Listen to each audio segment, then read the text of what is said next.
Good morning, everyone. How are you all doing today? As you make a thumbs up, so positive signs that yesterday went well. So before we start anything today, I would like to invite the President to have some opening words for the second day of the National Assembly. Good morning, everyone. Welcome to the second day of the National Assembly of ESN Estonia. Thank you so much, the ones who are in time. I know yesterday we had a long day, full of presentations and other interesting things. Today is a really important day. All of you know that we're going to elect the new board of ESN Estonia, so we're going to be deciding on how the next year is going to be. So please be very focused today. We have also two nice presentations from the National Youth Council and from Studying Estonia. So I hope you will learn a lot and you will ask many questions, because this is not happening every day that you have to interact with our main stakeholders. So please enjoy the day, learn, and as every day I say, bond with each other, and have fun. Thank you so much. Okay, as you guys right now know the drill, we're going to have a bit of a meeting this morning. So to check that we have enough quorum to continue. How was the gala yesterday? The best? Even better than the best? I wish you were still there right now. I will call your section and then you answer. ESN Tallinn. ESN TLUIC.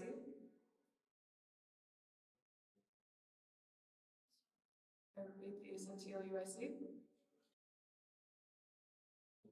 Okay. ESN Tartu. ESN Tartu KC. ESN EBS. Okay, as we have three present, the quorum is met regardless. And now I will pass to Maxim to give a little bit of a technical update. So we'll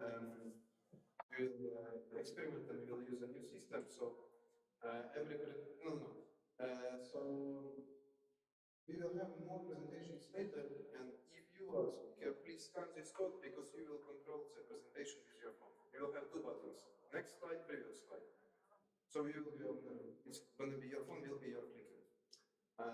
So if you have a presentation later on, please scan it, or it's simple remote.slide.com, and then when it's your presentation, I will just say you these 5 numbers and you will have access to it.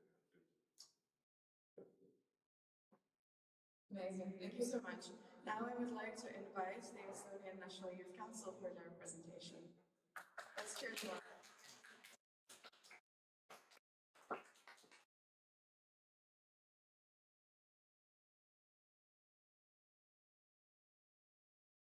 So, hi everyone, good morning. My name is Helena.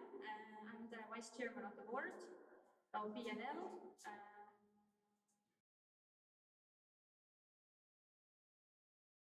Technical issues.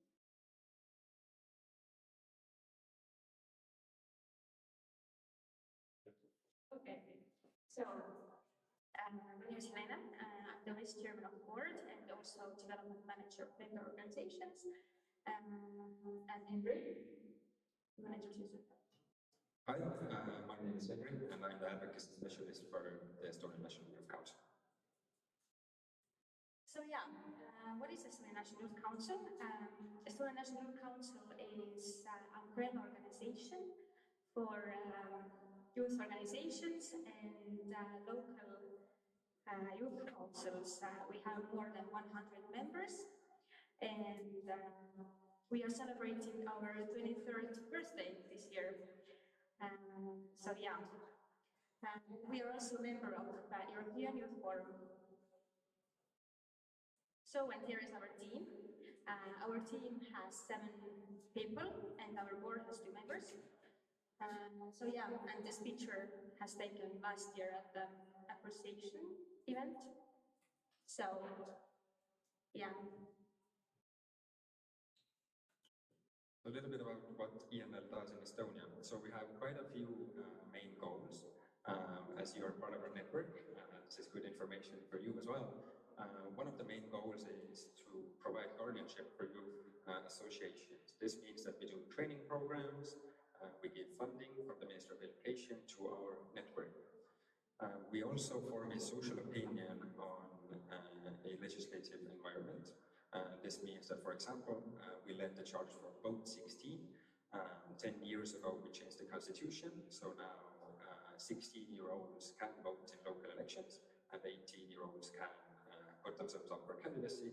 The same thing is going on right now as well for the European Parliament elections and hopefully in the future for the actual Parliament elections. But also we deal with climate law, maybe free internships as well.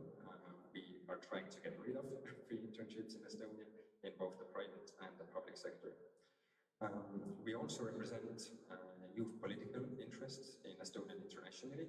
Here are some examples on what we do in the international scale. So as Helena said, we're part of the European Youth Forum. So we represent Estonian voices there and their voices here. We also cooperate, for example, with CBSS, which is the Council of the Baltic Sea States. And we also have 8 different youth delegates in Estonia who represent our voice in the international scale. But I'll talk a little bit more about that later on. And one of the last goals we have is to promote lively participation of young people in society. And this means that we have 4 or 5 different participation forums. You at ESN are one of the few participation forums, but we'll introduce all of the forums next. And here are the different participation forums. All forums are members. We have youth organizations, which is ESN, for example.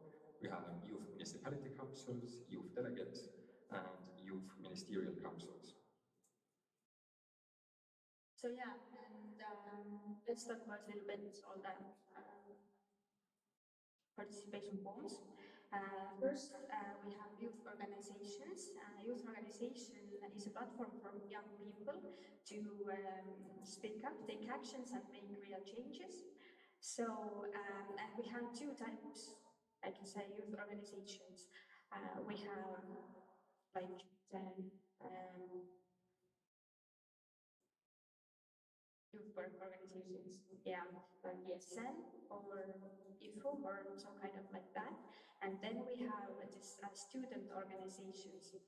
What's the difference? Student organizations mainly study at the same curriculum, like medicine or law or so on. And then the youth work organizations, yeah, sorry, it's Sunday.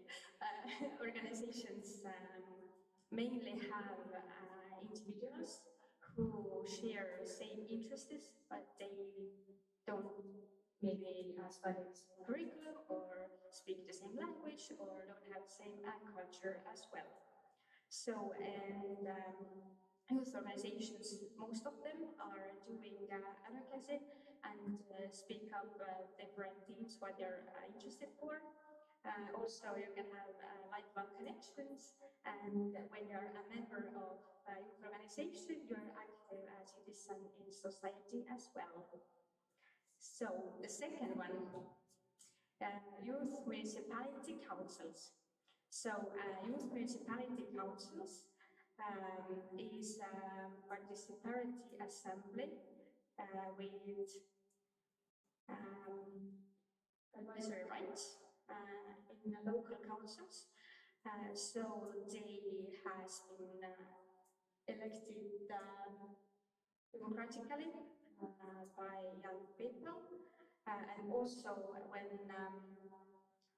youth organizations have young people ages 18 to 26, then the local ones have young members of young people in 13 to 60 to 26. Yeah. So, and at the moment we have 79 local municipalities in Estonia, and in 2023 there were 47 youth councils and 18 active youth groups. So, yeah. So another participation forum is a youth ministerial council. This is something you at ESN can take part of as well. So as of 2024, end of 2024, we had ministerial youth councils in 5 different ministries. Ministry of Education and Science, Climate, Economy, Affairs and Communications, and so on. by the end of 2025, we're hoping to reach 8 different ministries. That is still in the works. But the aim is to bring together different youth from different backgrounds and choose one topic to discuss in the hopes of changing the course of that discussion and giving the youth a say, a voice in the decision-making process. The frequency of the meetings between the different ministries varies. There are 4 different meetings happening in April, for example, 2 in the climate ministry, 1 in the culture ministry, and 1 with 3 different ministries at once. So if one of you is interested to take part, that is also a possibility. And like I mentioned before, the final participation forum in our network are the youth delegates. Anyone can become a youth delegate. That is also an offer for you as well. If you see an opening, feel free to apply. Here is text about the UN Youth Delegate. And all of the youth delegate programs work similarly and they're quite analogical. So for example, for the UN Youth Delegate position in 2018, the position opened. Since then, ENL has been coordinating the youth delegate position. And the aim is to represent youth in Estonia on an international scale and also bring the UN closer to the youth in Estonia here. Today we have 8 different youth delegate programs. We have 1 UN youth delegate, 1 UNESCO youth delegate, 2 EU youth delegates, so 1 junior and 1 senior, 1 at the World Health Organization, 2 at Climate, and 1 at the Council of Europe. So why we're telling you all of this is that you're a part of our network, and you get the chance to take part in everything we just said before. Additionally, we also have many different events where you can network and meet these different participation forums. For example, you can make new connections, start new collaborations, and so on. So this is a great platform for you to take part in. For example, we have leaders clubs where different leaders of youth organizations come together to network and do some workshops. We have just the Effective Network where everyone can take part. At the end of April, we have Youth Participation Conference where all of the youth participation forums are invited, you as well, and youth also from outside of the network where you can take part in. We have, I think, 6 different workshops. You can choose 3 which you want to take part in. For example, communications, and project work and so on. Yeah. ENL also does multiple campaigns. So, like I mentioned, Vote 16. If that you feel that is important for you, you can have a say, or you can provide input for our work. Internships, for example, is very important for uni students. So that is something we're doing as well. So that might be of interest for you. And also financing, which is important for all youth participation forums, I think. As we're a partner for the Ministry of Education and Science, we get the chance to divide funding between different youth organizations. So we have different application rounds each year. So I recommend keeping an eye open for that as well, if you would like some funding from the Ministry of Education. So yeah, a very informational presentation, but we're open to any questions if you may have them.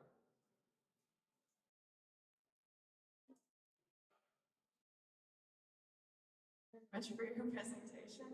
I will now on Slido in the background where sections are able to put in their questions, and then we will go by this.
from ESN Estonia. I wanted to ask you to talk about some projects about training programs. You talked about this leadership program and the one that all our members can attend. How is the process? How do you have any selection process? Is it for free? Is there an application, attendance fee, etc.? Can you develop a bit?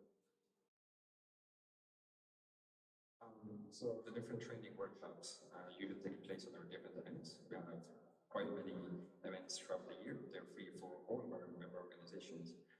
After each event, we also send back a feedback questionnaire where you can give your input on what you would like to get training or workshops on next. So that's why, for example, at the conference at the end of April, we have 6 different workshops where you can pick 3 to schedule your day accordingly. From the previous workshops, the feedback has been that they want communication workshops, project work workshops to apply for more funding via projects, for example. Do you remember what other workshops there are?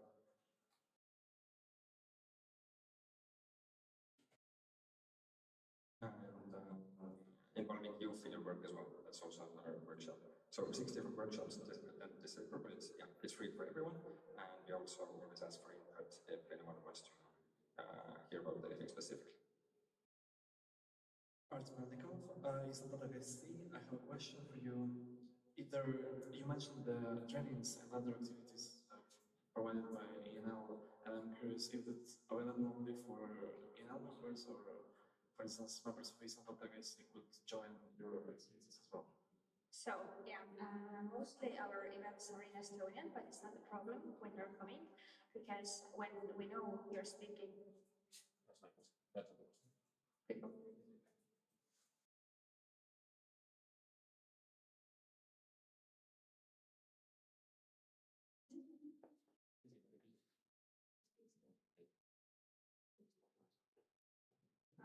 Sorry.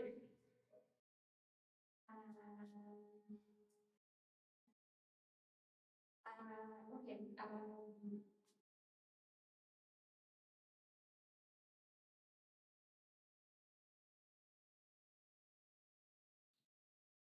Yeah, okay. The trainers and activities are mostly for ENL members, but it's okay when you're outside and come to take part. Yeah. We spread the information mainly in our network because that's the easiest way to reach our organizations, but we also have information on our web page as well. So if you happen to stumble upon ENL's web page as you're not in our network, you can definitely take part. So there's no kind of strict agenda that you have to be in the network member.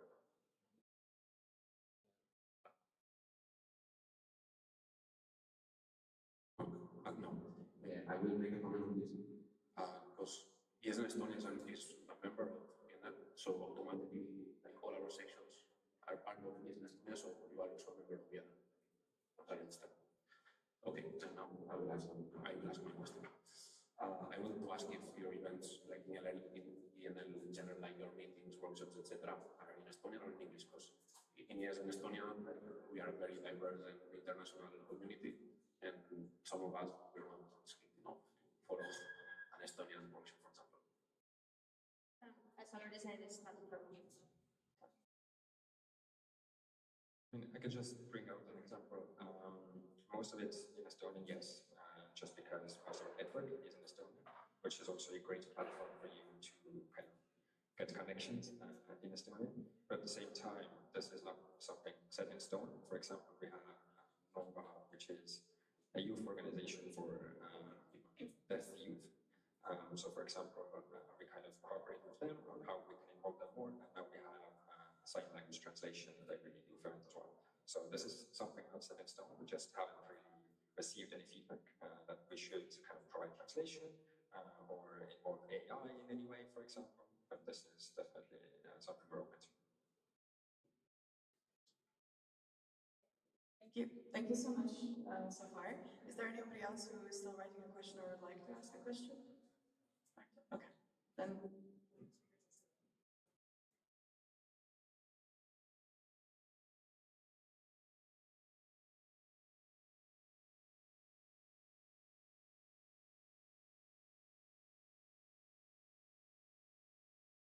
So, then as I understand understand you cover several youth organizations, and my question is, will you be interested to organize kind of networking events so people from different organizations could meet and exchange experience and talk and just meet each other, because Estonia is kind of compact, and it would be nice to know each other and maybe then collaborate in the future. Do you mean specifically for network, right? What do you mean specifically? All of our events are open to all network members, meaning there's quite a lot of free time as well to network and get to know each other. For example, the one at the end of April is a 2-day conference. Also, at the end of each year, we have our appreciation kind of event where we say thanks to our network, and we give out 5 different prizes in a sense, I guess. Who is the spirit of the network, who is the most active young person in our network, and so on. We have 5 different categories, and that is something where there are no workshops. This is just a mingle event to network and cooperate. So if you would like connections in networking, come to any event. You're very much welcome. Is there anybody else currently writing some question? In this case, I propose to close the speakers list. Is there any objections? No objections. The speakers list is closed. Thank you very much, Estonia National Youth Council, for your presentation.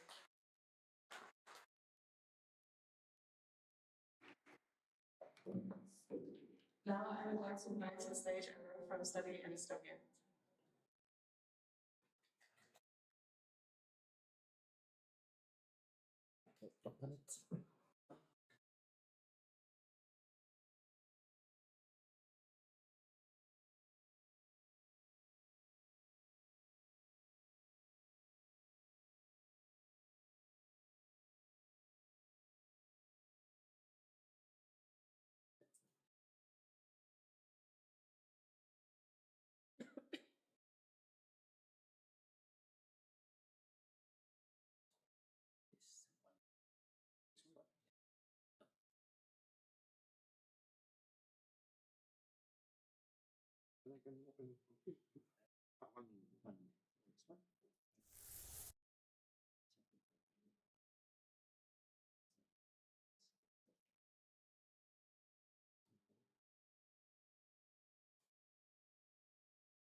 Let's check this.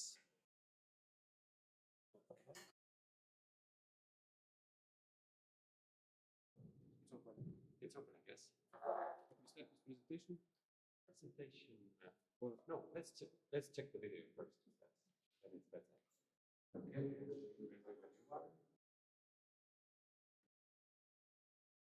The screen, and I will do the intro as well. Okay. So, good morning, everyone. My name is Eero. I'm from a national initiative called Study in Estonia. And first of all, I will show you in 1 minute an overview of all the higher education institutions in Estonia. The quiz question now. How many higher education institutions we have in Estonia altogether? I can help you a little bit, like University of Tartu is one of them. Tallinn University of Technology is the second one. Tallinn University is the third one, etc. But altogether, how many do we have? How many? More. Well, 6 is correct regarding the amount of public research universities. Yes. Less. More than 16. The right answer will be in that video. We did in 2023 an overview, it was never done before, how to show all the institutions that we have giving higher education in one video. And it's in 1 minute, Maxim. Let's have a look. How do they all look like?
18 institutions that are giving higher education. Clearly, you know the biggest ones here. The public research ones are University of Tartu, Tallinn University of Technology, Estonian University of Life Sciences, then Estonian Academy of Arts, and Estonian Academy of Music and Theatre. The only research university of, which is private is Estonian Business School. So we have 7 research universities. All the others are universities of applied sciences, and some of them are super small. If you came from the other side, from Kadriorgu area, you see there is side by side with this university, there is one huge church. You saw it on in the video as well. It's the Methodist Church, and they also giving Methodist education. They have one degree program even called Theology and Mission, which is done in 3 languages, Estonian, Russian, and English. And altogether, there are some of them are bigger. For example, Minor in Estonia, University of Entrepreneurship, University of Applied Sciences. Yes, open it, yes. And then also Tallinn Healthcare College, which is teaching nurses. There is also in Tartu Healthcare College, which is teaching nurses and physiotherapy, and many other small ones as well. I will now start with my presentation. I thought for a long time, what do I tell you about at all? So something that you maybe don't know, or something that you would even, maybe even something new for you, or maybe something which you know anyway. But I think let's start. I have 30 slides. I will give you an overview of what I do in my work. And I think that things, if you watch every slide, have a look in that sense, what kind of similarities there are in your work and what I do. I will give you the answer. Basically, we are doing exactly the same work.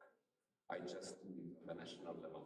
You do it on the university level, or also on the national level, but directly for the students. You have a clicker as well, or you go on? I will click. You go on. So anyway, this is me. What I do in that sense, technically, I have to help Estonian universities to be visible on the global map.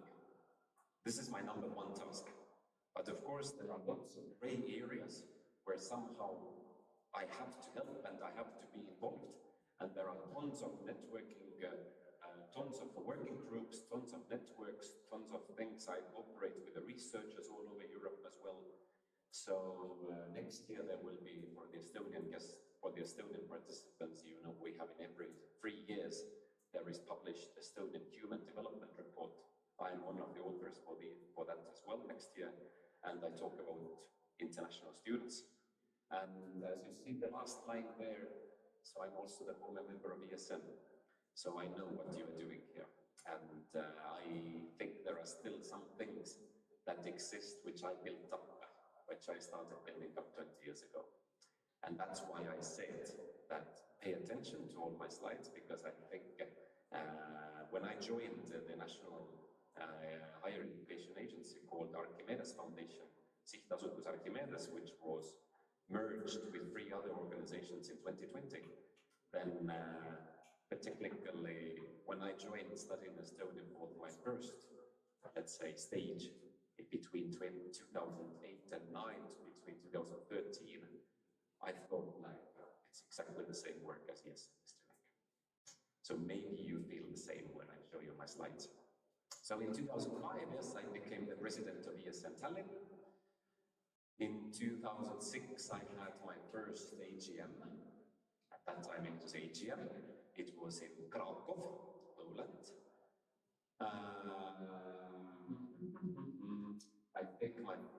I think it was the last NNN, Nordic Network meeting in 2005, and then it became NEP. In 2006, then I have participated in numerous amount of Council of National Representatives. I think at least 5 AGMs. I have organized NEPs both in Tallinn and Tartu. I was the main coordinator of PRIME, Problems of Recognition in Making Erasmus.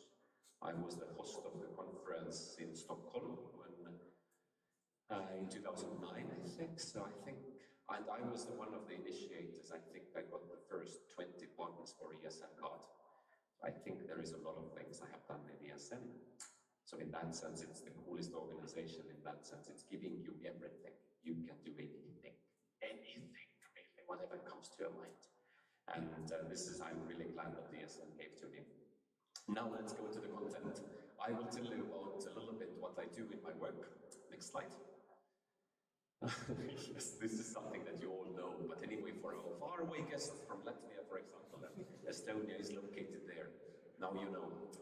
We can go on. Yes, I think they're anyway the location. This is the main slide which I introduce regarding the general presentations that I usually do. And by the way, to take you back, this is now something that I don't know, as you have many of you have come from faraway countries. This is now the messages that we're also giving out as well, because our universities, and I think you know it as well, they vary every year now from 2022. They get the questions like, is it safe to be in Estonia? Is it safe to be here, etc., etc. And one of the only ways how to say that actually it is safe here is through the keyword called NATO. And so this is something that we use quite often as well, close with the OECD and also with the EU. Now we can take the next one. This is the amount, if I talk about students here, I only talk about degree students. I don't talk about exchange students. Every number that you see here, it's about degree students. Students who come to do bachelor degree, the full master degree, or the full PhD. For example, like Mark, or for example, Fabienne in bachelor degree, so the full degree. Our highest point was in 2019, right before the COVID hit us. We had more than 5,000 international degree students. But now the number has dropped, and I would say that the last year and a half have been one of the most difficult ones. But if you ask me honestly, let's say, what are the reasons that the numbers have dropped? Unfortunately, there are many of them. One of them is clearly the war. Russia was our second biggest market before the war. We got fantastic students from St. Petersburg, from Pskov, for example, and many other cities as well. But clearly, we have a zero tolerance policy, and in that sense, sometimes you have to do these very hard decisions, and these were the hard decisions that we made. And clearly, we chose our side, and we are on the side of Ukraine, 100%. And this is one of the ways how to show it. Second reason, one thing that you clearly know, some people even maybe you have applied, we had a scholarship scheme called DORA Plus. It has ended. Somehow our previous government in 2021-22, they found out that we have become too international already. All the goals are accomplished and everything is cool now. And so they decided that we don't need the scholarships anymore on that level. So of this old program, DORA Plus, it consisted of two parts, scholarships and study in Estonia. So study in Estonia is the only thing that continued. But we are now part of a program called Higher Education Quality and Internationalization. So that's the second one. What I must say is that has finished. Third one, anyway, there are difficult times, economical difficult times for all of us, etc., which means that universities are giving out less scholarships. Or let's say, not like scholarships, but let's say less tuition fee waivers. Before, there were many more. Now there are less. Then fourth one is clearly that if there are difficult times, then our police and border guard, police and border guard board, internal Ministry of Internal Affairs, they are also more strict. There have been more visa denials for students who are coming from non-EU countries, but it's not like only the Estonian case, it's all over Europe. And in that sense, we see that every year there are students who apply, who want to come, but they can't because there are visa denials. Another thing on top of that is that Estonia is a very small country. We have very few embassies all over. Let's take, for example, Africa. In Africa, Estonia has only one embassy, Egypt. In order to get the visa, in order to go to start applying for a visa, for example, there are, I think, majority of the countries in Africa, they need to first get the visa to go to Egypt. and then they can start applying to come here. The same case in Latvia, technically as well. We have the similar amount of embassies. In South America, Estonia has how many embassies? 0.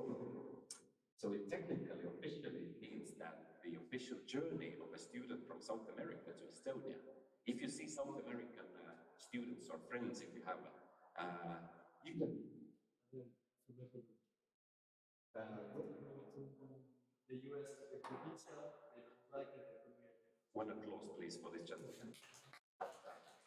This is a miracle in that sense that students from faraway countries that say that they have managed to come here at all, because this journey is difficult, and during the hard economic times it's even more difficult, etc.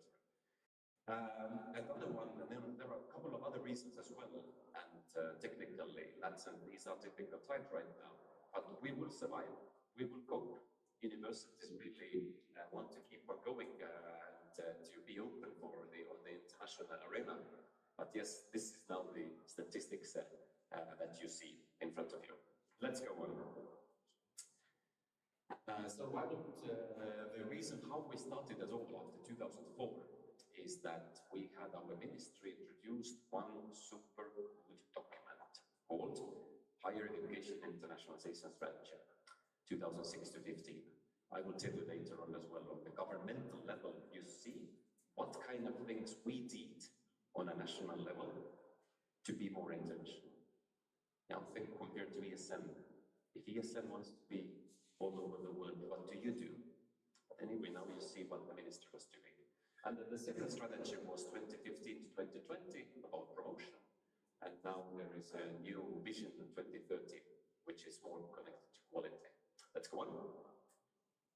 So the aim was to be competitive and to make our universities more visible.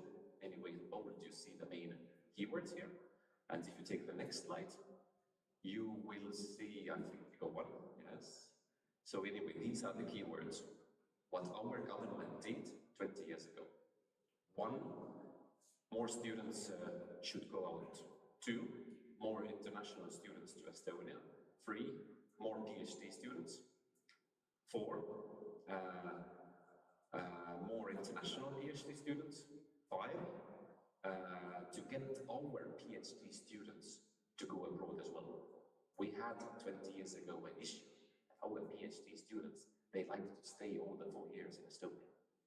But research is international. You have to do something. You have to get the international connection as well. So anyway, 20 years ago it was a problem, and now it's solved. So that was the number 5. Number 6, international professors. We said, like, we need to be more open. We need to invite also international professors. And 7 was exactly the reason that we had very few international degree programs, much less than we have now.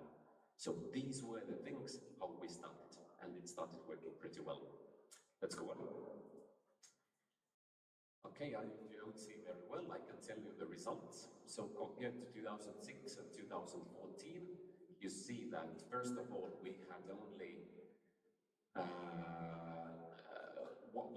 let's say 700 Estonian students who went abroad. In 2014, already more than 2,000. In 2006 and 7, we had 900 degree students in Estonia. In 2014, already more than 3,000. So as you see, everything went better. All the things went better.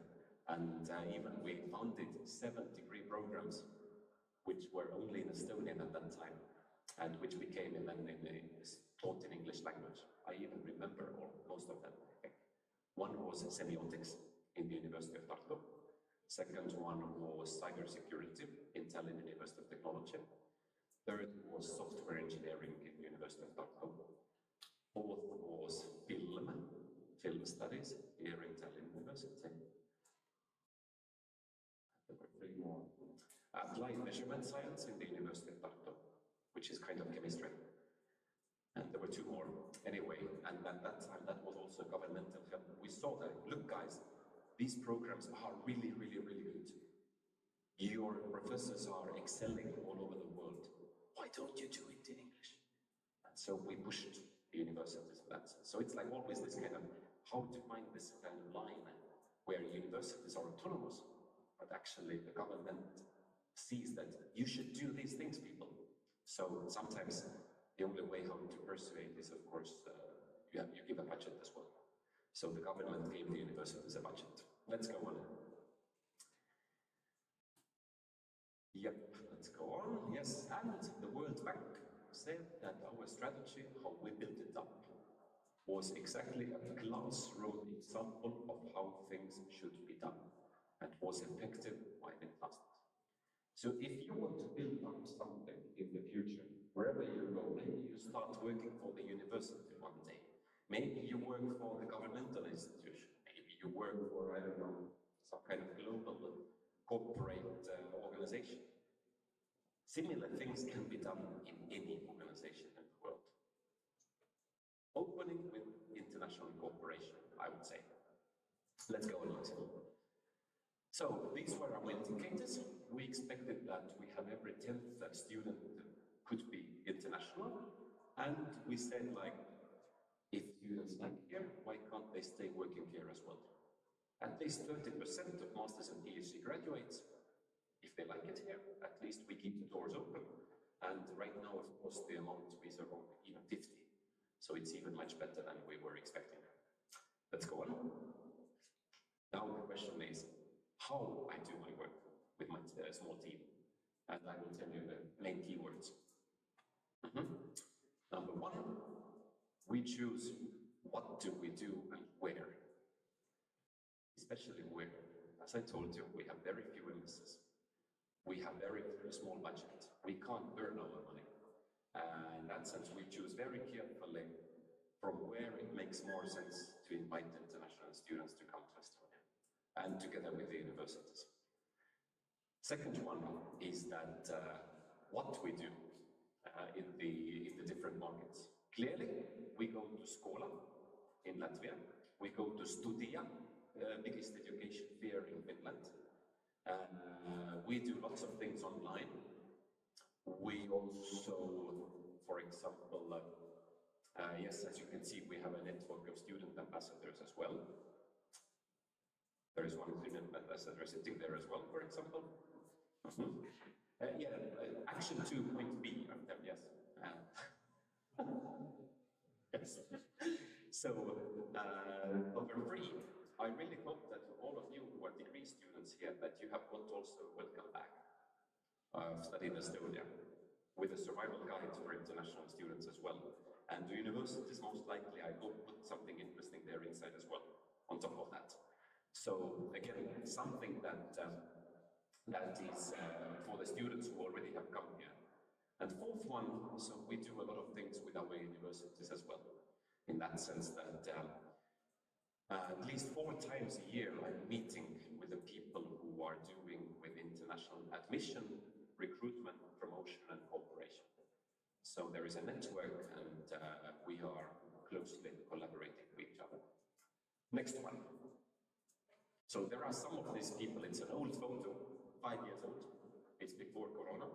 But anyway, when we go to these kind of networking exhibitions and fairs, then we are also having this kind of small pavilion where all the universities can meet their European partners or global partners as well. Let's go on.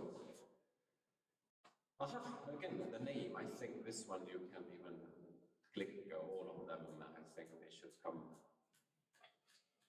Yes, so all the 18 are here now. Anyway, the same list. Luckily, you saw the video already.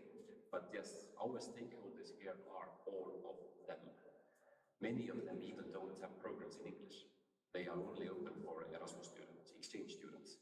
But still, in that sense, maybe one day they will have, and technically I'm working with all of them.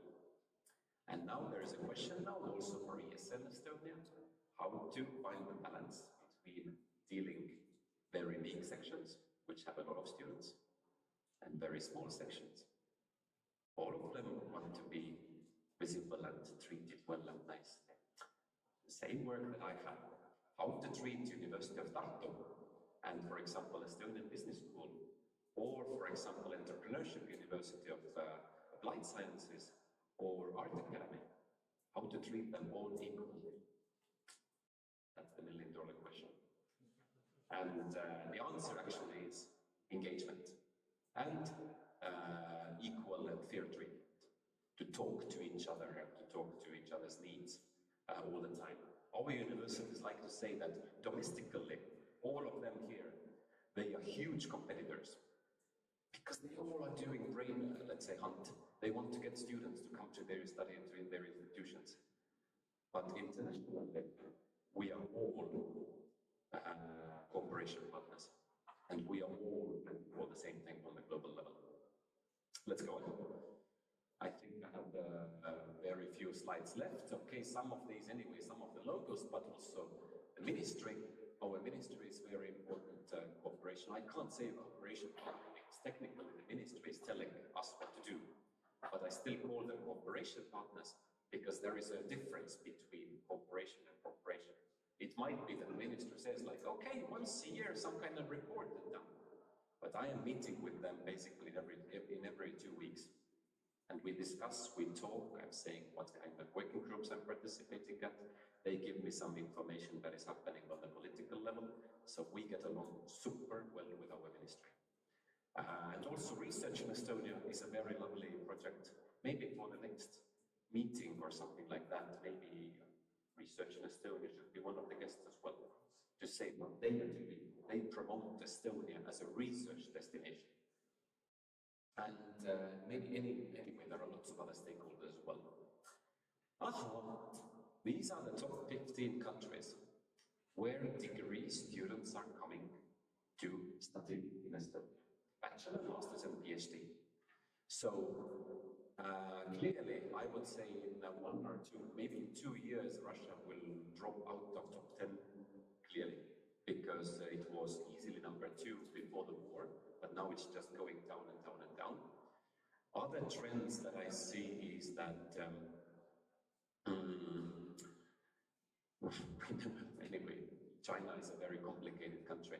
Anyway, I think in all your home countries as well, maybe you see this kind of foreign interests reports and stuff like that. So China is a complicated country.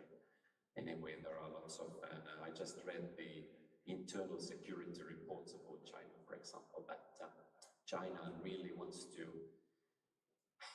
they want to basically, like every normal country should do, but China wants to be more independent when we talk about resources and natural resources and all these things. And they also want to get it through the help of researchers. So what they do, they buy European researchers. They give them, I don't know, 2, 3, 4 times bigger salaries so that they would be working for a Chinese university.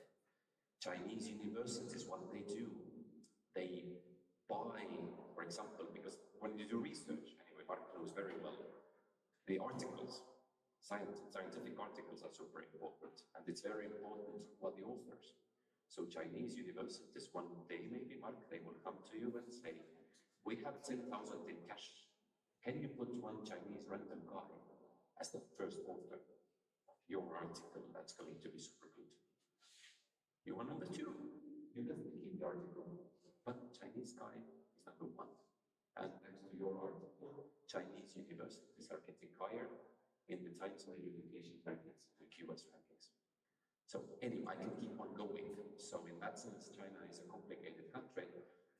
And so anyway, even let's say there are cases where students who come to study, they are officially Communist Party members, but when they are studying abroad, then their membership is discontinued. But de facto, they are still party members, etc. So I have to be aware of all these kind of topics as well that is happening on the political arena. And so anyway, with every country there is something to talk about. But officially, as these are the countries where we have the biggest amount of students, degree students. Let's go on. Yes, business, law and administration, humanities and arts, and IT. These are the top 3 fields where the students are studying in the Estonian universities. So clearly we have a lot of business studies, especially in Tallinn University of Technology and the Estonian Business School. Humanities and arts is everything that the Estonian Music and Theatre Academy and the Academy of Arts even Tallinn University, where they are active in. And IT, here the most famous programs are software engineering, cybersecurity, informatics. Let's go on. Yes, some of the photos again, what we have done, these are the very old photos because then these were more topical and relevant before the war as well. So for example, just some photos that we did together with the embassies, together with the universities, or together with the European Union delegations all over the places. And some of the photos that I put here, for example, Ukraine, Russia, and India, these have always been, regardless is it 2022 or 2012 or whatever, these have always been the countries where we have had, not only in education, but also in economy, environmental affairs, education in general, logistics, trade, these have been our bigger partners. Yes.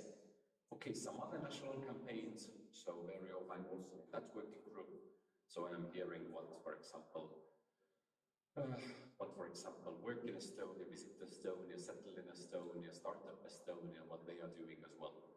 So technically, problem here is if you want to know what the problem is, that there is no, let's say, guidance here. It's like everything is kind of, how to say, and I think that's organic.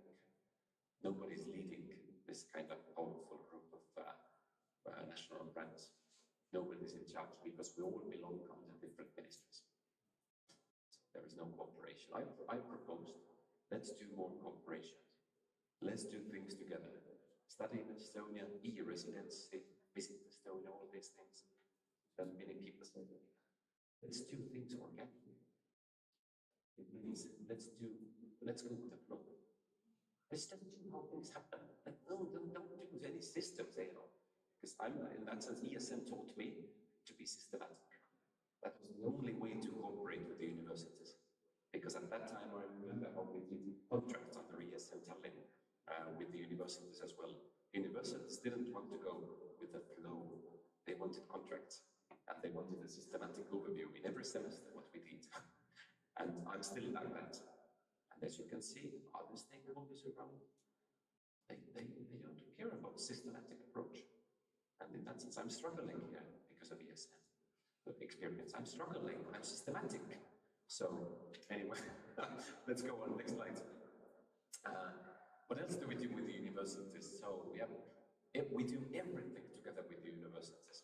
And just like ESN is doing everything for the universities, I do everything for the universities and together with them. So we decide, let's say, what kind of training sessions should we get to Estonia, what kind of markets should we go to, what kind of markets should we test. Now, 2 weeks ago, Tallinn University of Technology and University of Tartu, and one of my colleagues from studying in Estonia, they went to Poland. They went to the Polish biggest education fairs in Krakow and in Warsaw. Because they said, like, let's see what Polish young people think about, how does it look like, the whole thing. We said, yes, let's do it, let's try. Because we always need to try something out as well, something new, although we have never been to Poland officially before. Let's go on. And also remind me how much time you have, otherwise. I will wrap up. Anyway, I think 2 more slides. So 2 times a year I am meeting with the universities, let's say for 2 days, and 2 more days for only 1 day meeting. So in January I met with them in the Estonian University of Life Sciences in Maaülikool, and now the next meeting that we have, we go to Tallinn University of Technology, Kuressaare College. Kuressaare has 1 new degree program in English called Marine Engineering. They got, for the first time, they got free degree students from abroad as well, which is super difficult if you have a totally new program. And we will check out that program together with other universities. Academy of Arts, also the ministry is coming with me. So we do this kind of tours all around Estonia as well. And also in Viljandi had a very cool program called Sound and Visual Engineering. Now they discontinued last year, but hopefully they will open it again one moment. etc. So anyway, personally, I really like if there are cool programs in colleges and places all over Estonia as well. Let's go on. Anyway, yes, promotional materials with the research in Estonia, super good cooperation partners because the line is super thin between education and research. I can't even say where it is, but technically they promote Estonia as a research destination, so we promote a study destination, but I think it's kind of the same thing we do. Yep, next one. This is our website. If you see something that definitely should be there, or something that you see like, why don't you have this and that? Let me know. Always ready to make some changes there or add new information as well. Let's go on. Aha, yes, our neighbors. Technically competitors, technically. But officially, we all get along with really well with each other. We talk a lot with each other and see what kind of countries, what is happening in our countries. Are we as a region competitive? And so our Nordic neighbors are very important for us. Let's go on. Okay, the last point. Yes, exactly. This is now in Estonian, but I will translate you very quickly. One thing that I have noticed, which has got nothing to do with promotion and marketing and communication, and it's nothing in my job description, but what I need to do in my work is to justify internationalization, to introduce the benefits of internationalization to the society. And I'm doing, if anybody's studying communications here, then there is one term which I totally love and which I do a lot is spin doctoring. If you don't know that term, then read it. It's something, there was a band in the 1990s as well called Spin Doctors with a one-hit wonder called Two Princes. Very good song. But it's not about that. Spin doctoring is one of the things that I do very much. But I also do political communication very much. And I try to push all the strings available to let our stakeholders give out the same messages that I give. If I give all the messages like international students are fantastic, lovely people, they see like okay, you see all things all the time. You are biased anyway, and you have been ESN member yourself, and like, come on now. But if the Council of Nordic Ministers, migration experts, and the journalists and media say exactly the same thing, for example, that countries are fighting to attract smart students to the country. Migration experts say international students are very beneficial. Council of Nordic Ministers, after the studies, only 25% of the students stay in Estonia. It's not enough. Take the next one as well, Maxim. Universities say international students are a sign of quality education. 1 minute lecture is one of the coolest. Who is from Tallinn University officially? Yeah. Cool. Anyway, one of the coolest things regarding promotion. I don't know if you're doing still, but you had this 1 minute lecture, and we pushed our topic into that 1 minute lecture as well. How international students could alleviate the need for skilled workers in Estonia. So we pushed this topic there as well. I think what you could do also push ESN messages to these things that exist anyway in the media, in the local media. So this is what I did and what I have done all the time. So all these things, like everything happens for a reason. And these things which I showed, don't tell anybody about the reasons. I have been doing everything like this behind the how to say, between the lines, yes, or behind the yes, behind the curtains. Is a beautiful word, yes. All right, let's go on. Aha, okay, yes, another messages. Our reports. University of Tartu is here. International students are beneficial for the economy as well if they decide to stay here. And next one. Yes, now it's everything is ending. Now I think this is like this. Again, some messages. The rector of the University of Applied Sciences, his opinion article, 70% he's saying exactly the same things what I have told in my articles the years before. So he compiled of my bits and pieces his own opinion as well. Next one. I think it should be ending. Where is it? Where is the ending? Okay. And the last one, European Commission. information one as well. This is, I will tell you this in the next platform. It's at least 20 minutes to explain how Estonia is the only country in Europe who got the message. And it's not content marketing, it's for free, by the way. You can't buy news on the European Commission website. It's not possible. How this story we got that to the European Commission website. That's taking very much time. Okay, I think this is it. 5 main points, and I will give you the last points here. Everything else is totally mainstream here, but the last one is like what I like to say is that we don't have any problems to think outside of the box. Nobody has. It's so cliche, like, oh, come outside, come think outside of the box and something like that. It's so cliche and it's so meaningless. I would say, think inside the box. Do what you need to do. Do what your target group wants you to do. Do what you feel inside that is important for them. Do everything for the stakeholders. Stay inside the box, and then innovation is coming.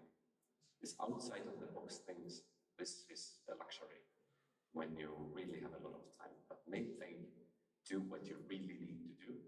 And I think what you need to do is that to keep the flag of internationalization up in the air, do everything that the universities want, and sometimes fill the gray areas of the universities as well. If you do that, they are super grateful, and then serendipity will happen as well.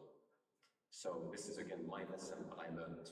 Like, we have no problem to become kind of thinking outside of the box, but it's not relevant, totally irrelevant. The 2 things that you need to do for the stakeholders. This is it. Thank you so much for Thank you. your presentation.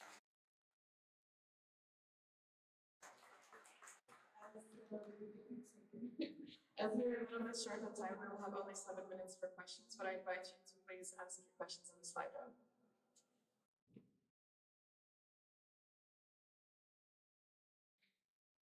Someone is typing this.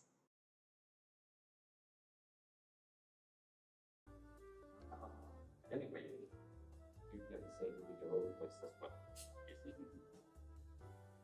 But for the record, it's good that it's written down. It's for the minutes. We also have people watching. There are people even watching that. Okay. Okay. Hi. Talking? Yes, and thank you very much for the presentation. It's very nice and also very inspiring, I would say, for the people in the room. I have a question about like the future or the plans, let's say, from now and the next 5 years. Because like you explained also at the beginning of the presentation quite well, like the reasons why the number of students are decreasing, but what is being done and what can be done from the perspective of studying Estonia? For example, I know what Altec is doing, but I would like to know if you have some perspective on the whole more general level, and if ESN, how and if ESN can help out making the numbers go up again. Thank you. Very good question. As I could talk a little bit on it for longer, but I will give you quick answers. First answer is I'm pushing a little bit, let's say every month a little bit, the message that we could have more scholarships. Again, scholarship is very often, let's say, like a promotion thing as well. There are lots of students who don't even need scholarships, but they see that, the country is providing them, which means that the country is more interested in education and students as well. As we have so few, I would say we are not visible in the biggest scholarship portals all over the world because we have nothing. So this is one of my messages that I'm pushing through as much as I can. Second one is that there is one political thing. Okay, I will give you the keyword, homework for you, if you want to discover it. For example, like for you, the message would be that if there are no embassies, there is one keyword called external service provider. This means that every country can actually delegate giving out the rights to issue visas. They can give them to companies. There is one super big company called BFS Global. It's an Indian company, but it's global already. So I really hope, and I hope this year it will happen, that we could use the services of that company in every continent. So that, for example, you don't have to go to another continent in order to give your visa application, but you could do it at least on your own continent, or maybe even in your home country. And we could, on the governmental level, start working with this external service provider. Second one, yes, like that. Third one, our people in the universities, they are super professional in promoting recruitment, technical channels, all these things. They are super good. But again, always our hands are kind of short or tight. We have few emphasis. We don't have any budgets. It's anyway, make cuts all over the places. So we keep out our best. What ESN can do, I think is something like totally different. But I think you should deliver and give the overviews of what you do on a regular basis, more and more on the domestic level. Through the Estonian members, translate things that you do. You organize that trip, you organize that movie night, you organize this and that. More information like that on a permanent basis in Estonian language as well. Because people read actually a lot. I have got, let's say, lots of interested, let's say, people who write me saying like, yeah, I noticed you wrote one article 1.5 years ago. It was really good one. I didn't have a chance to contact you, but now I'm doing it. Because they found my articles. And this is something that you can do as well, at least in your homepage, Estonian section, short overviews, maybe 10 lines, 2 photos, and not in social media only. Because these academic people, research people, university staff people, they don't have time to spend all the valuable time in TikTok or Instagram or wherever. They read the web pages. And the web page information stays there forever. Okay, unless it will be something really wrong. But technically, according to the social media research theories, social media hype is going like this. It's going up, and then it's going down. And Facebook, all these things, Instagram, these messages are there at the moment. But have you ever tried to find, I don't know, 3-month-old Facebook posts or Instagram posts or something? No, nobody's doing it. Nobody's doing it. But what people notice, they notice articles, they check the Wikipedia articles, for example, as well, because these are there forever. News, web pages, university web pages, organization web pages, news section. So one thing, let's say, we can discuss it also next time when we do some kind of workshop as well, but some strategic messages on a regular basis for the domestic audience as well. And again, a never-ending job that you never know when it might be some super useful. Thank you so much. The next question was already covered, he informed, and also I would like to ask to propose to close the speakers list following Sasha's question. Is there any objections? No. Then Sasha will have the last question. Okay, so mine will be, Sasha, yes, Italian, mine will be kind of follow-up to Tommy's question. Is there any hope for the number of students to increase in the future? I understand that maybe it's still the impact of COVID and then the number of English programs has been cut out, but theoretically, is there hope to bring back the bigger numbers? Of course, but it's also in the hands of universities as well.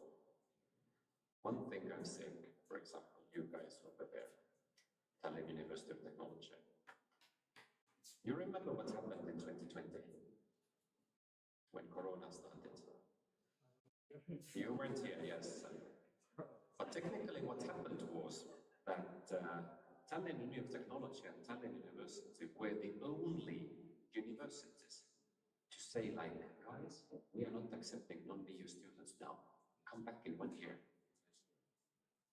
Everybody else, University of Tartu, Academy of Arts, Life Sciences, Business School, everybody said like 2 weeks in quarantine and then start your studies. 2 universities, Tallinn University and Tallinn University of Technology, decided to do that kind of stupid, at least in ESN we don't use that word, How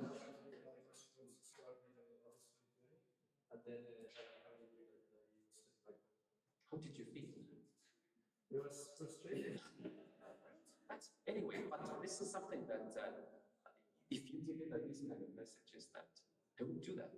In 2018-19, Tallinn University of Technology had the recruitment and promotion office. They had 4 people. Now there is only one, Alexander. Only one. I don't know how he's coping and managing. He's excellent, but there is only one of him. So there are these kind of small things I could give to each one of you. If I look at the profile of your university, what you are doing, how systematic you are. Because when I ask, which are the target markets? I ask universities immediately the answers. 6 months go, and they say like, oh, now we chose other ones. 6 months goes, now we chose other ones. We replaced all of them. Then I'm thinking like I would like to have a longer perspective to the whole thing, because, and this is why I'm saying I'm keeping basically the whole world open, because I can't count on universities, because they might change their mind all the time. Then I said, okay, our priorities, all the countries where we have embassy, number 1. Number 2, our countries which are also OECD members, NATO members. Third one, countries where we have Estonian communities or some business ties or something. So technically, I'm keeping the whole world open. We recover with the numbers easily. And the matter is that if you see that there is an option, again, anyway, I'm too bad towards your university. You have a lovely university. But I'm giving an example. Deliver the messages. Please do not close study programs in English. There was a program, a super popular program, very important for the employers, called mechatronics. What is my question? This program was closed. It was one of the most popular ones, very needed. Employers need it. So if you see inside your university this kind of trends, also the same is valid for our international guests as well here. If you see these kind of trends, which are counter internationalization, you have to keep your eyes open and inform, and for example, inform the stakeholders. Your stakeholders are National Youth Council there, Study in Estonia, for example, maybe even the Estonian Employer Association one day. Because technically, PhD students now, like Mark, you are also Estonian employees now. So stakeholder management is also, and you also inside your university and outside, find as many cooperation partners as possible to deliver your messages. And now I'm coming back to my first recommendation. When they ask, what are the messages? Then you show the webpage. And then you show what you have done. But you don't show Instagram account or TikTok or something like that. Show also something valid. Also newsletter, always good. Include your friends and also the ones who are not your friends. Everybody, and share what you are guys doing. No, maybe nobody's clicking there necessarily, but people are reading the titles, they check it, and they remember like, there is ESN, Tallinn University of Technology is there, ESN EBS is doing cool stuff.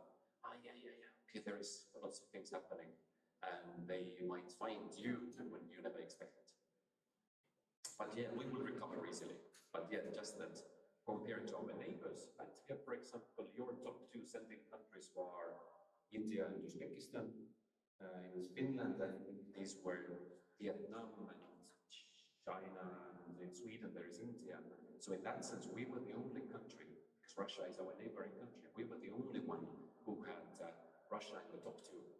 So that's one of the reasons as well. That, in that sense, we just need to find new areas and new countries, new regions. But more awareness and visibility, what you guys do. I think there is never enough of it. I hope it's answering a little bit. Yes. Thank you so much for all of your answers, and a huge round of applause for him and his presentation.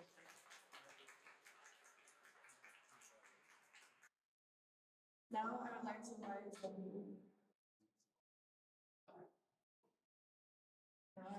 national board. Thank you so much for this inspiring presentation. And now I'd like to call on stage both ENL and ESN Estonia. Can you please come on stage? Because we'd like to appreciate that you came by giving you some small gift. Thank you so much.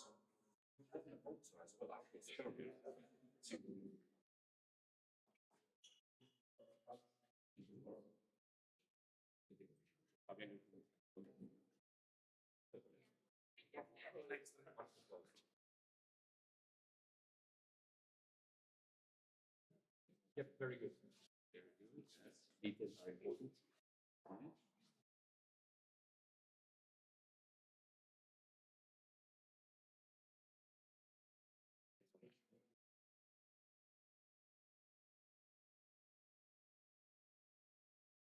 Thank you so much that you're giving such an amount of music arbitrary. So, this presentation will be about my proposal to have an arbitration or a mediator in Estonia. This is not the final proposal of like an actual like statute change because that's a lot. So I want to have your feedback first. So that's what I'm doing right now is collecting your feedback. I will give you my ideas and then we can brainstorm.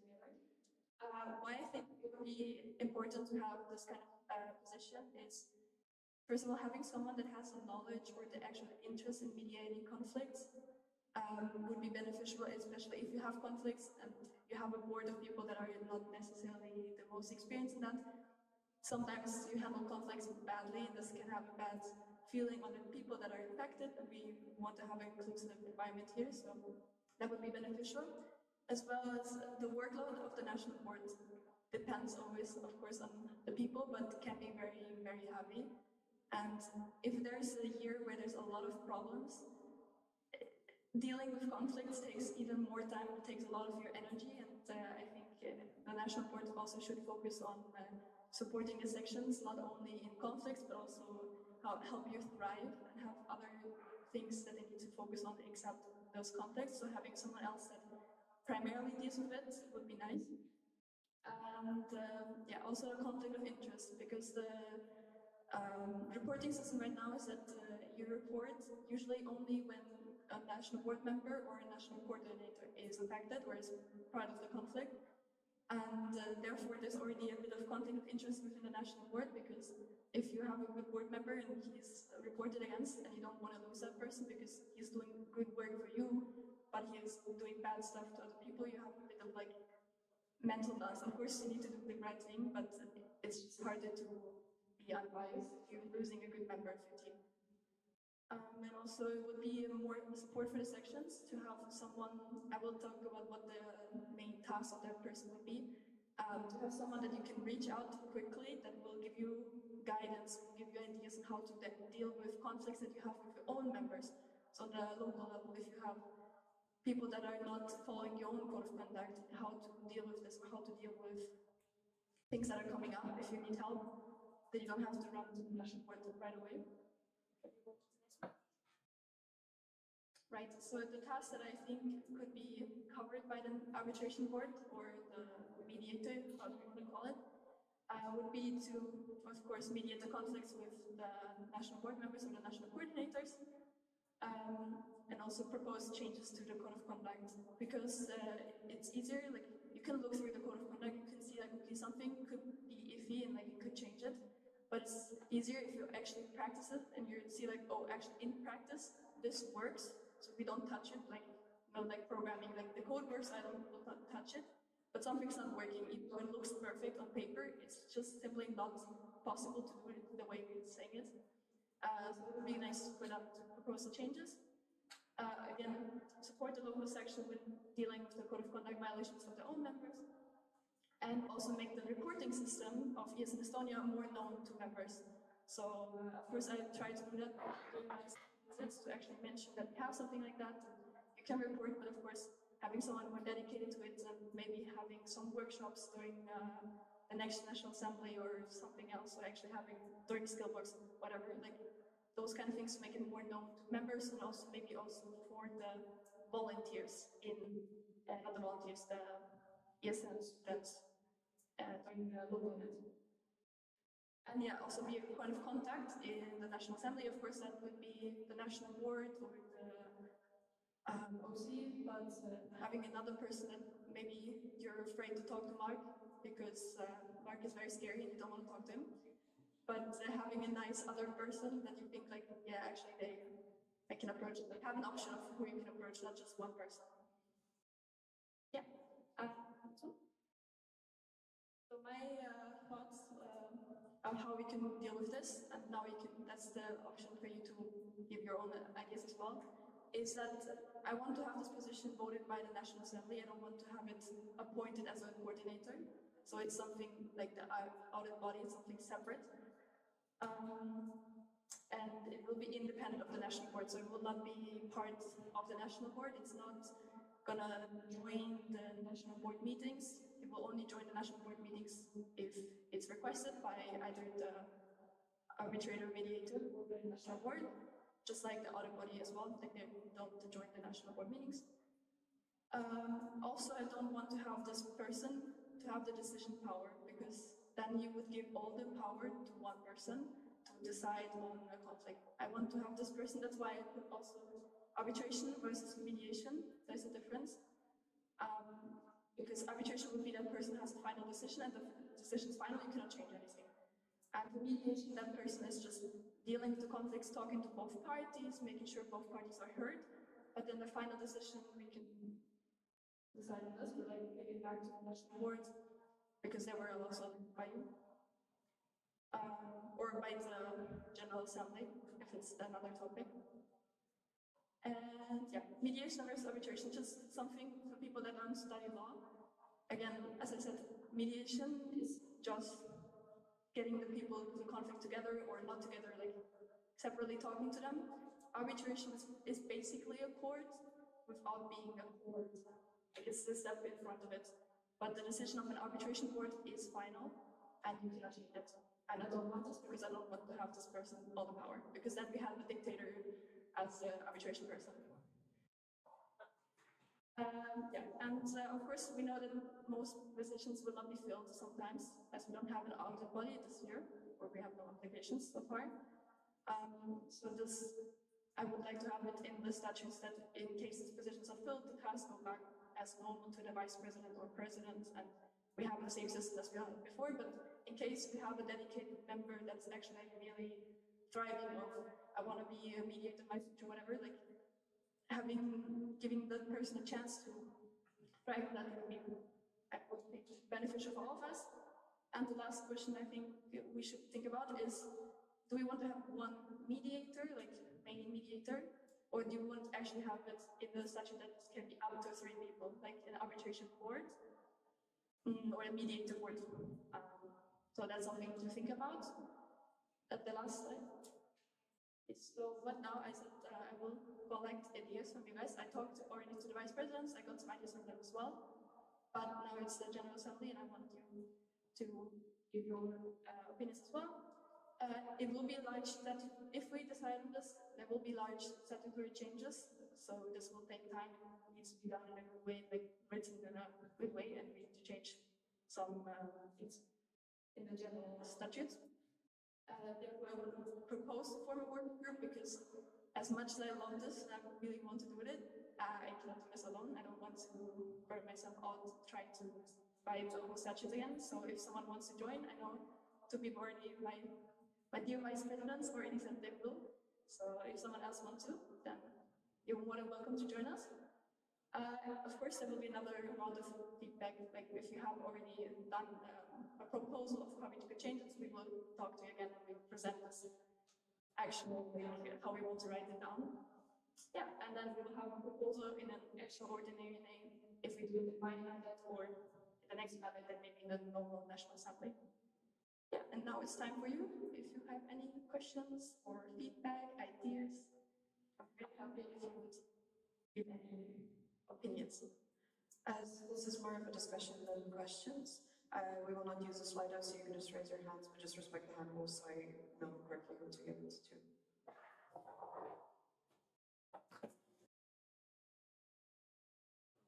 So we have 2 minutes. Do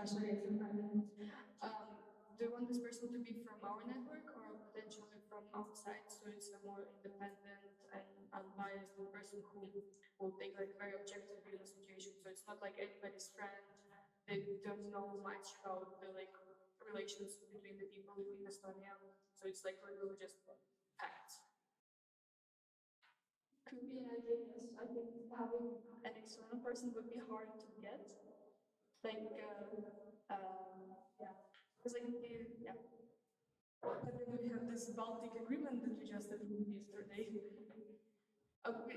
Latvia really or Lithuania really wants to have sending their volunteers to us, we will welcome everyone. We will take care of the volunteers, but I think for the start, it would be better to keep it personal in the network to try to start something. I know, yes, there's always a bit of bias because Estonia is a small country, everyone knows each other. Maybe the only one that could be biased towards, unbiased towards Tallinn would be Tartu.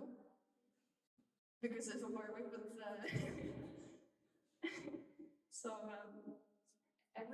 yes, it would be an idea, but I think it's harder to get someone externally just because trying to approach someone and make it known is not that easy. And it's not that common in ESN in general to exchange arbitrators around. Artem, isn't that obviously?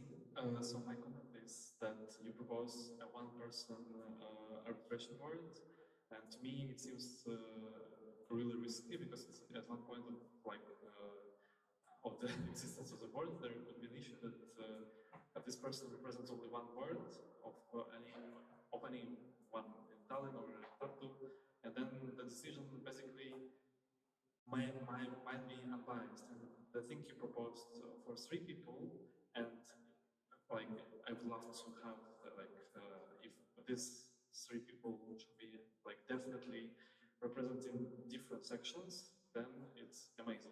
And then like a question. You mentioned that when the arbitration board reached a decision, it's final.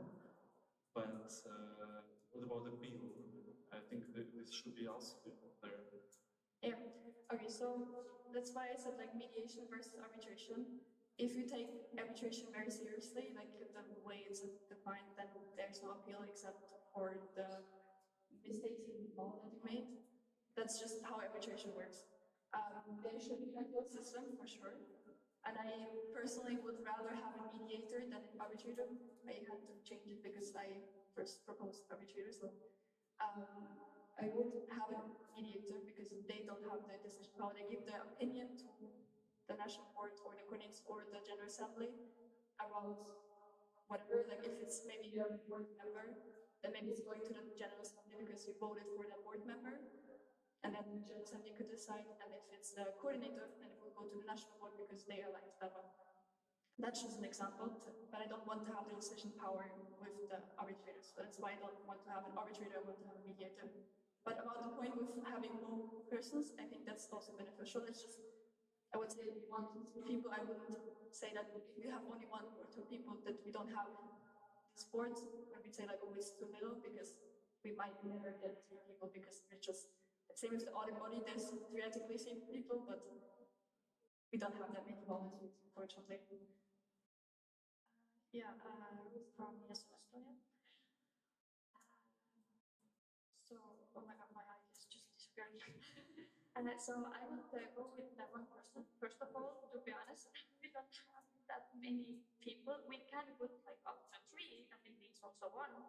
But if it's just mediator, I think 1 is enough. Also, we have to be unbiased there as national board as well as be. So if there is bigger problems, we can like as mediators have to make decisions. Then we go to national board. The problem is national board is different, but like I would say like 1 person is enough, and it shouldn't matter which section they are from because we should be unbiased anyway. Yes. Also, 1 small comment. We had this workshop doing the community meetings, and one thing I wanted to show you, but I didn't have time anymore, was to show you how other countries do those arbitration people in their national organizations. And most of them have like a clause in there with the conflict of interest. So the mediator or arbitrator, if they notice they have a conflict of interest, they need to be vocal about it. They need to say that unfortunately, this case I cannot deal with because it's my husband or it's my best buddy or my sibling, whatever. Like, if you have a clear conflict of interest, then you should be notifying someone, and that's why people would be nice to have someone else. But okay, before we continue the discussion, I would like to pose a speakers list. As far as I'm aware, it's me, Fatima, and Dania, and Sasha who will make the final points. Is there any objections to this? Okay, so then we will be the last word to speak. From my perspective, introducing arbitration is quite difficult if you have a small NO. I know it's something we introduced in Latvia and then removed the following NA because nobody would fill the positions. One thing that I have seen other national organizations do, maybe you heard from your VP call, is that they have HR manager as a board position or as a coordinator which is tasked with this specific thing. Well, you need to be careful which HR manager you look at because for some it's a NR, for some it's an actual HR person.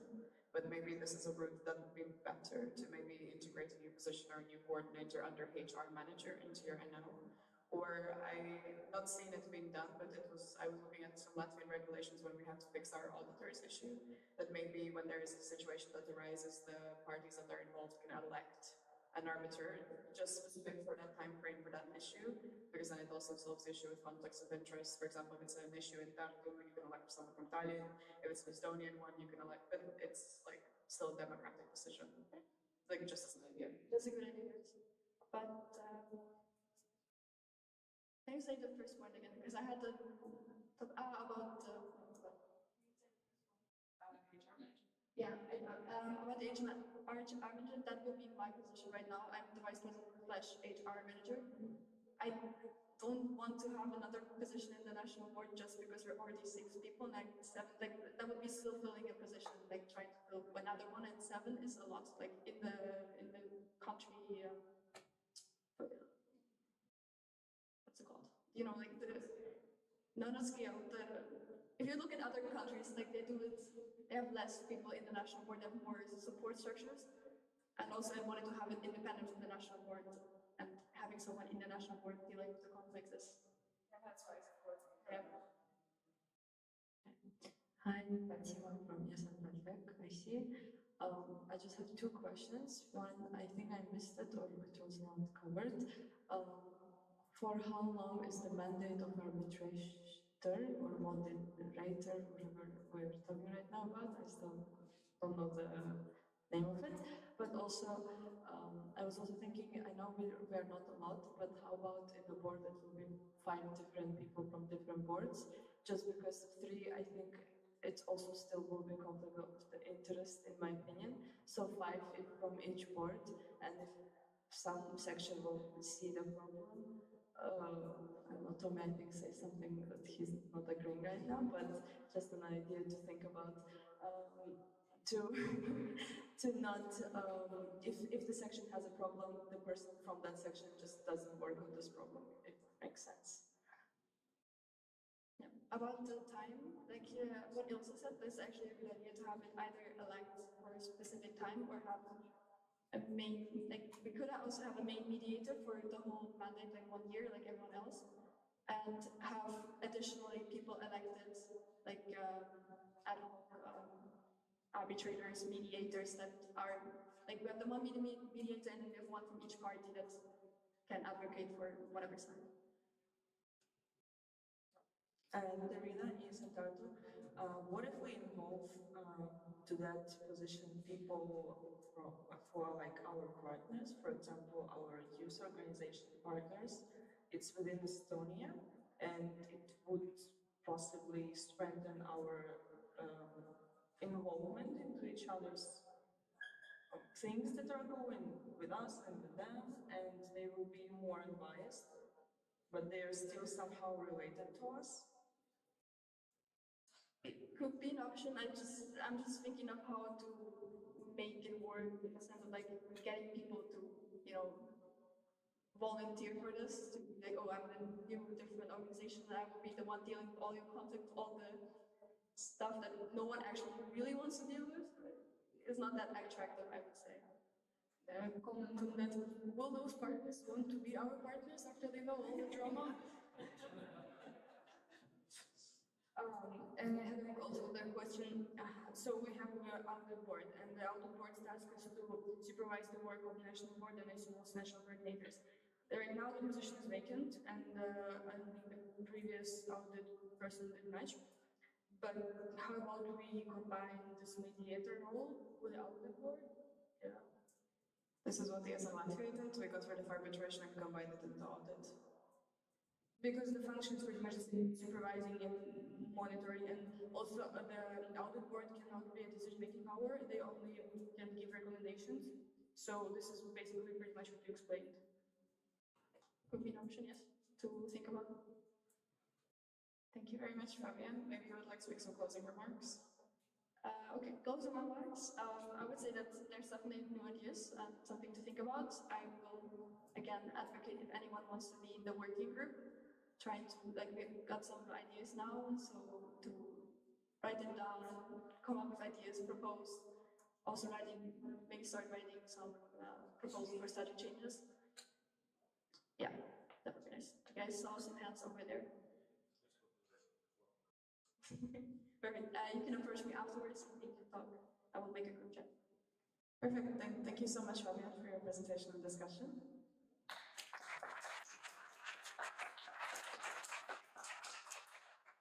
Now we're going to have a slightly shorter break as we are a little bit behind on agenda. So I would like to see you all back here by, let's say, 45 past.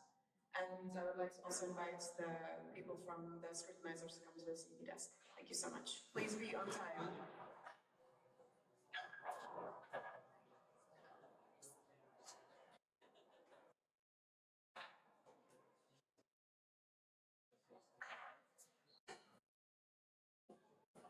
Sasha, you're a scrutinizer.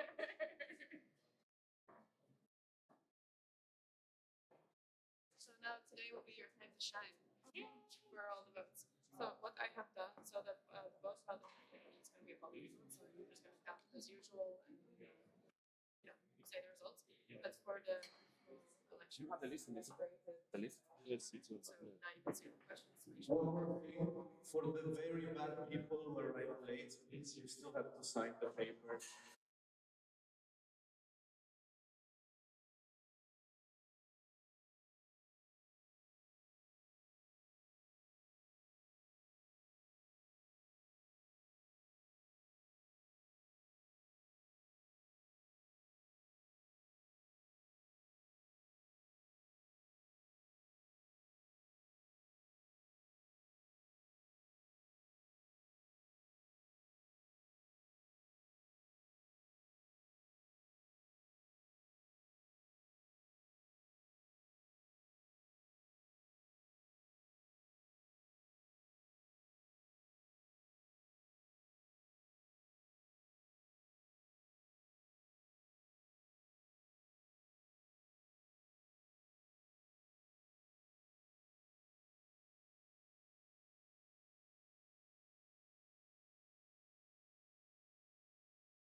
wake up in the evening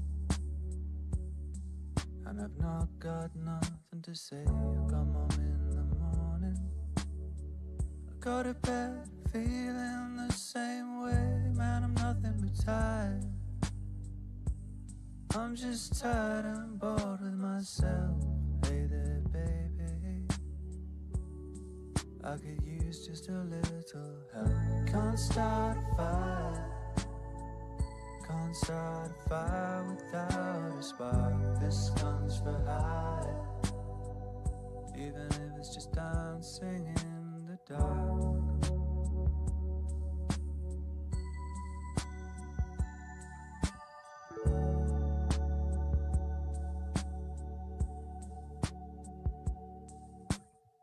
Messages keep getting clearer, radio on and I'm moving about my place. I check my look in the mirror, I wanna change my clothes, my hair, my face. Man, I'm not getting nowhere, I'm just living in a dump like this. Something happening somewhere, baby, I just know there is. Can't start a fire, can't start a fire without a spark. This gun's for hire, even if we're just dancing in the dark.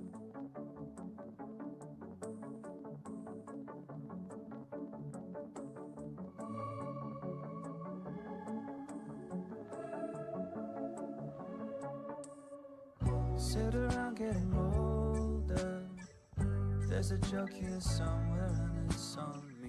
Shake the world off my shoulder, come on baby, the laughs on me. Stay on the streets of this town, they'll be carving you up alright. They say you've got to stay hungry. Hey baby, I'm just about starving tonight, dying for some action. Sitting around here trying to write this book, I need a love reaction. Come on baby, give me just one look. You can't start a fire, can't start a fire without a spark. This gun's for hire, even if it's just dancing in the dark. You can't start a fire, worrying about your little world falling apart. This gun's for hire, even if we're just dancing in the dark.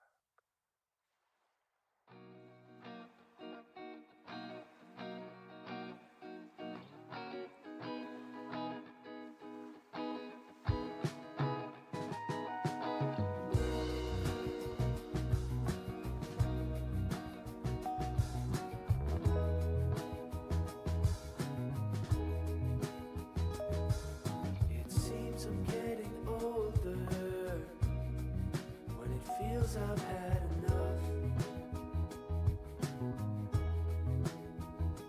I don't know what to call this, what I'm thinking of.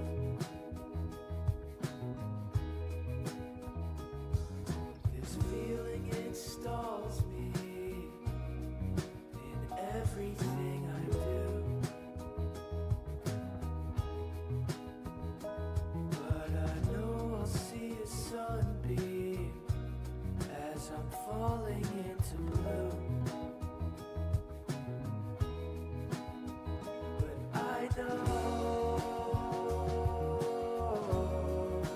you can't get what you want. Shake it off. Is it what you want?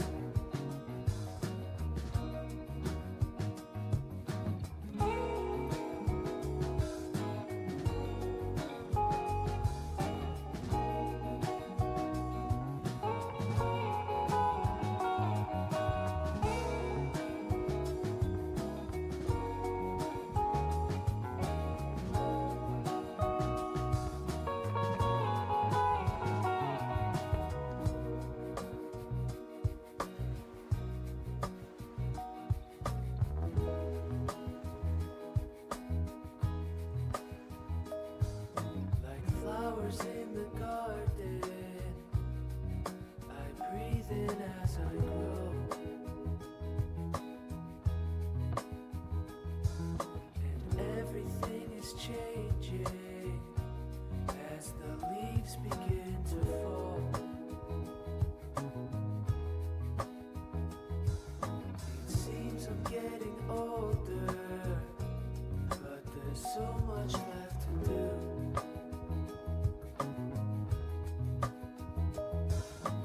Embracing what's uncertain as I'm falling into blue. But I know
President, who's currently in the back. So, yes, ESN what's up with us? So, some of the updates. We have currently 5 board members. Okay, slide is very interesting.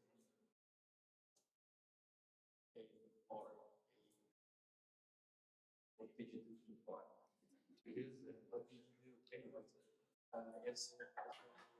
Okay, yeah, the letters of the names have gone to the second row. Never mind. So, what's new? We have Hendrik. Yes, I'm not sure that's me. Anyways, we have now Hendrik, our student council chairman, as a treasurer of the ESN section. That's something a part of our internal student council restructuring. Due to that fact that we restructured the student council, that we now have a chairman of the student council as a member of the the section board as well. Then, as some of you maybe saw yesterday, Nikita is our new events manager, and Olesia is moving from her position of events manager to communication manager. That being said, those changes were made the day before yesterday, so even Fabian found it out as a surprise yesterday. But yes, now we're going through the time of onboarding, transfer knowledge, so whatever and so forth. So, for our side, events that stood out, winter swimming, Now, that being said, it doesn't mean that events that stood out as positive or as negative, just something that, okay, we saw some differences, we saw some changes in the way that those events happened or did not happen in that case. So winter swimming, last year we had it on a weekly basis on Thursdays. This time around we had it the same way, and the highest attendance was on the first dates when it happened, and then we had a lot of people from Talltech, some people from TLU, I think even. So it was really something, but every other week we didn't have nobody there because, you know, people went for a cold plunge. The other said, okay, that's cold, not gonna do that again. But still, since I myself like doing it, I was still there, and still like sometimes like one person came from EBS and but yeah, I thought that some people are not going to know, and this will be your last time as well, mark my words. Anyways, walk hike, great attendance. There's so many people. What happened? It didn't happen. So, well, I want to thank ESN TLU and ESN Talent, especially their three members, I think, or members who were there and averted the crisis. In a way that we still went to a walk hike to Paljassaare, not to Virurava. Unfortunately, the crisis was averted and we managed it quite well. That being said, we might have a new date for the potential walk hike in May, I think, the 17th I saw in the ESN calendar. So let's hope that the interest still will be enough to keep going. And upcoming events, we have a brewery event, which is a SEPO, Monte Agave, which I think is a SEPO, secretary, and the rooftop party. More about the rooftop party on the next slide. Okay, so sorry, it's not for this one, but just I thought that as a comparison to what we said or set out to do the last NA, these points are from last NA. So have we actually done anything that we set out to do, just to measure it, so to say, or to evaluate? Or will stay the same. Well, we failed you successfully because we have one more new member, so we didn't try. That's a win for us. Market research for upcoming students. That's what we did this time around. For the incoming students, we asked them to give their preferences. What would they like to do? What's their interest? Because what we see is that some years we have students who really like to go to museums, for example, and some years we don't have any students that want to go to museums, for example. So it makes no sense to plan events such as going to a museum or separate budget for it if there is no. Yeah, but the first iteration isn't always the best, so we will keep having the feedback loop to improve it.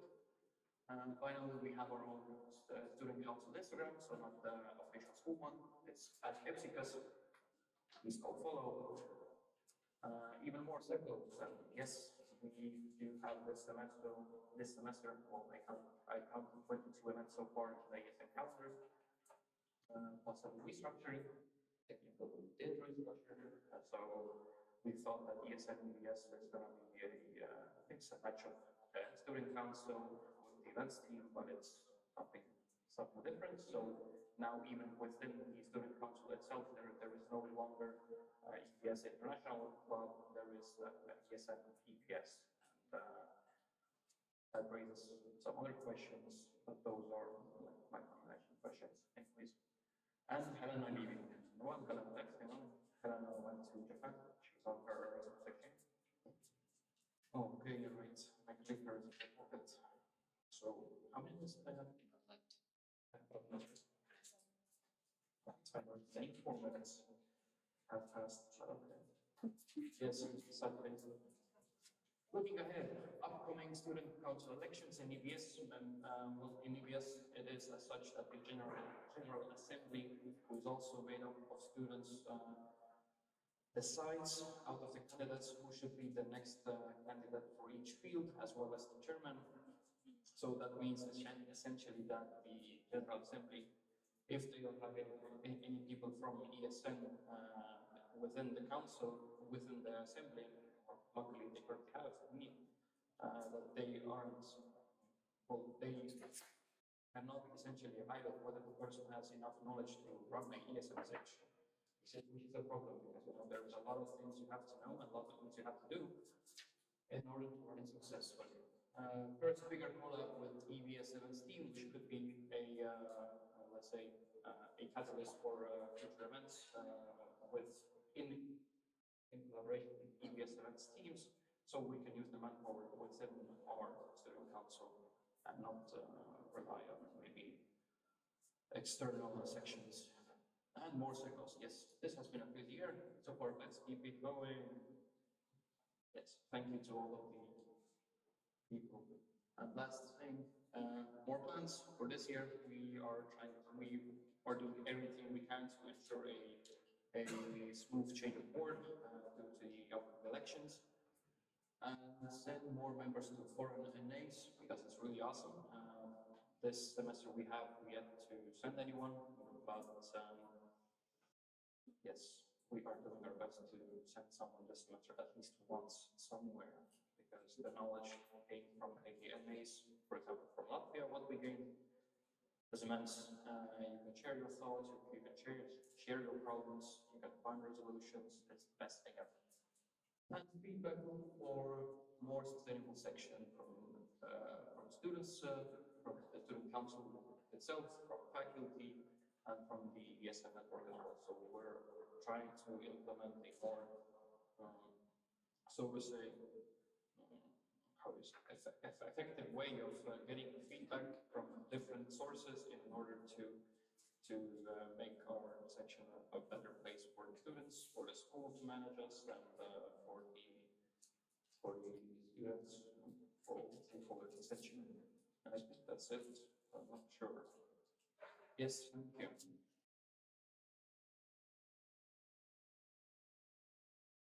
Thank you. Next, we would like to invite ESN Estonia to come do their section update.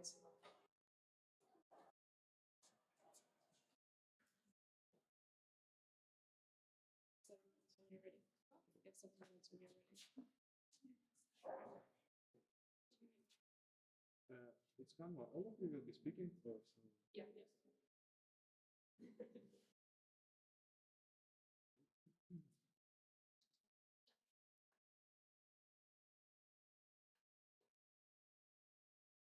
And you want to next, you say next. Okay. So, hey everyone, yes, I'm Daniel. Next slide, please. So our board, I'm the vice president, division, then we have the event manager, division manager, event manager, division manager have board support. Xenia, Johanna is event manager support, and Karina, Victoria, and Sona as communication manager support. Next slide, please. Okay, and now let's go to one done job. This semester we have some new partners, for example, entertainment center and some nice coffee shop, and some partners they came back to us, which is very nice. And from my side, it was a lot of also negotiations made this year. It's not only writing emails, but I had several meetings, and some meetings which didn't end up in partnership. For example, we had different perspective how we see it. So yeah, and a lot of different, how to say, collaborations in terms of promotion, because for every partner we agree on which promotion we're going to do for them, and same with sponsorship. So I'm very happy to say that if to conclude everything all together, for this year we have 18 new partners in our ESN network. And yes, you can, Max, you can put next slide. And a little bit about different collaborations and sponsorships. For example, we had very nice companies which provided some snacks or, for example, drinks for our events, also a bigger discount for food. And for Estonian Culture Night, it was very good collaboration with Estonian folk dancers and also the musician who is also my sister. But they very enjoyed our spirit, and I saw they already followed on social media, so maybe for future collaborations. And yeah, also I was happy to negotiate for Old Town ice rink discount, and they were also very pleased to work maybe in the future as well. So yeah, a little bit of this update from my side. Next slide.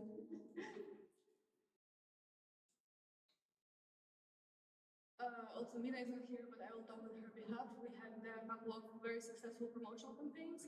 One of them, which we posted during the winter break, was called the ESN Talent Family, which is their recruitment campaign, basically sharing the stories of Erasmus students who came on exchange and joined us as volunteers. Then later we had Humans of Tallinn, which you heard about yesterday, where we shared personal stories of our volunteers, and inspiration was taken from Humans of New York. Then we did Paul, you're doing Erasmus Tallinn, which went really viral. We got a lot of likes and views on that one. And from what I've seen, we have another very cute promotional campaign coming up, which is all for the Destination of the Year, and we hope that it will help Tallinn gain more visibility.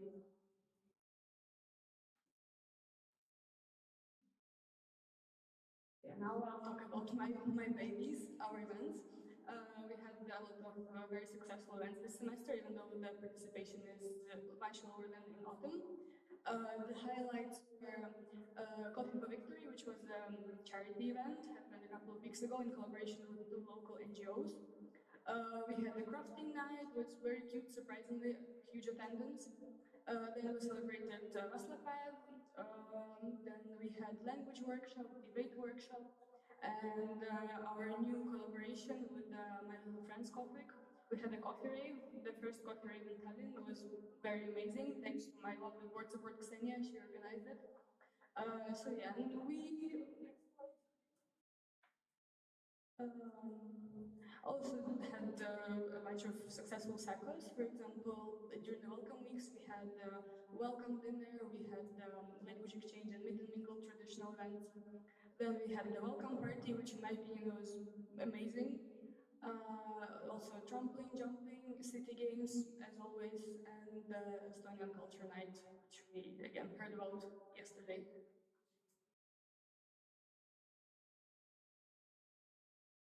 Yes, and a special highlight was for the treasure hunt collaboration, which is our also signature event. This edition we made it in collaboration with two sections in Finland, the ESN Turku and the ESN Helsinki. They came for a weekend in Tallinn, and their volunteers helped us and volunteered for us during the event, and their participants also joined the competing teams. It was very awesome, and we hope to continue this collaboration in the future.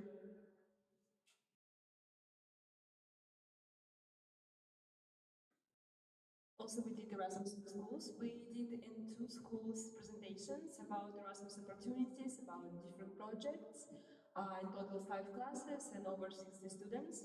So yeah, we told more about Junior Erasmus, ESN, about opportunities, and students were very, very excited and interested in trying their, yeah. And also one school, we held also a workshop where students could step into volunteers' shoes.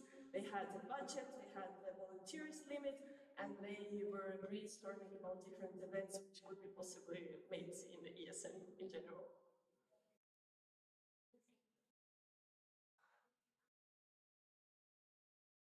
So we also reward and motivate our members with different motivation events, like for example, members pub crawl. Also, we did motivational sauna night, and we also did for 14th of February Play Cupid, where members could do presents like anonymously for each other for the 14th of February. The last updates, some more news. We scored top 3 one more time for the number of events organized in February in the entire network. We also opened our buddy system from this semester. It's functioning. We got a new time travel destination to Lofoten Island, also giving it a try. A few events got to nominated for top 5 in the entire network for some categories. We'll hear about it in EGM. Sutik is back. It was stolen by the ESN Turku. And yes, we're excited for the upcoming Erasmus Destination of the Year and presenting Tallinn in Ancona.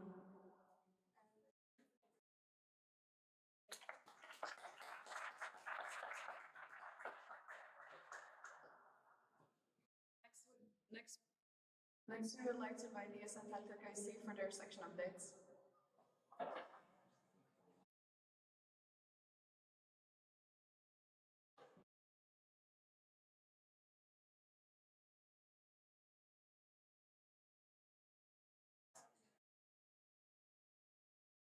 Hello?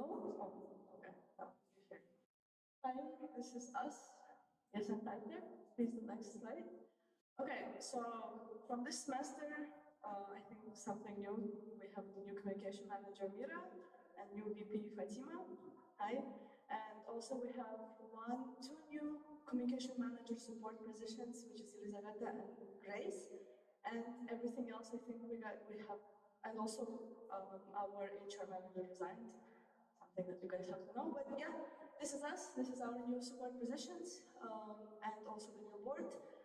We also established a normal communication with Mobility Center. So now we have better meetings and better communication, and also they're helping us with EGM right now and promotional stuff. Next one, please. Yes, since this semester, I think we all deal with not a lot of students and not a lot of people are coming. We decided to more focus on mental health, support, motivation to our members and also us. So we decided as a board to go to Tartu trip that I also kind of talked about yesterday in my candidacy. This was the goal to just relax, bond, and just be together and just forget about ESN and just be with us. Which means we went to horseback riding.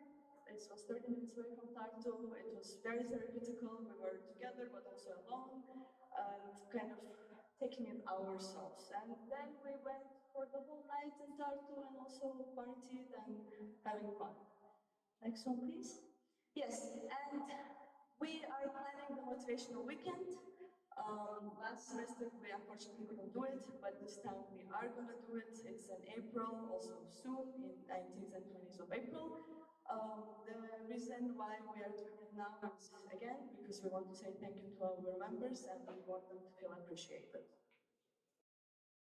And then next one, also something that we are planning, it is a farewell gala for all members.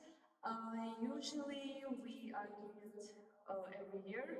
It is kind of a tradition of ours, of ESN Pratek. And this is something that we are gonna do, and we are already planning and trying to find partners. And yeah, we are trying also to find the kind of merge for all of the members that will come, and also we will be sending an invite to every single one of you guys too, so stay tuned. And yes, potential partners with ESN. We have two potential partners that right now are working on. It is Alternativa. I hope I read it correctly. Yes, this is a tattoo salon, also a piercing salon. It is, we decided to go outside rather than bars, something we wanted to do something that also people are seeking for, and we realized people, for some reason, wanted a tattoo salon. So our partnership manager right now is also working on it, and also I didn't write it here, but we have Suheva that is also approaching the partnership, and also we have the new Finnish bar. Sorry, Satama bar. And yeah, with partnership specifically, that is it. We are trying to, we are kind of chill with events this semester. Of course, we have it and we also have a lot of secos. However, we're trying to chill and again saying thank yous to members, which they are getting very motivated, and I'm glad. And yeah, our mandate is finishing. Oh, yeah, sorry, just reminded me. Also, we are gonna order new merch for new upcoming members that are with us, the newbies. And that's it. I think we've done our presentation. Thank you. Thank you so much. That was a very speedy presentation. Next, we would like to invite to the stage ESN Tartu for their section updates.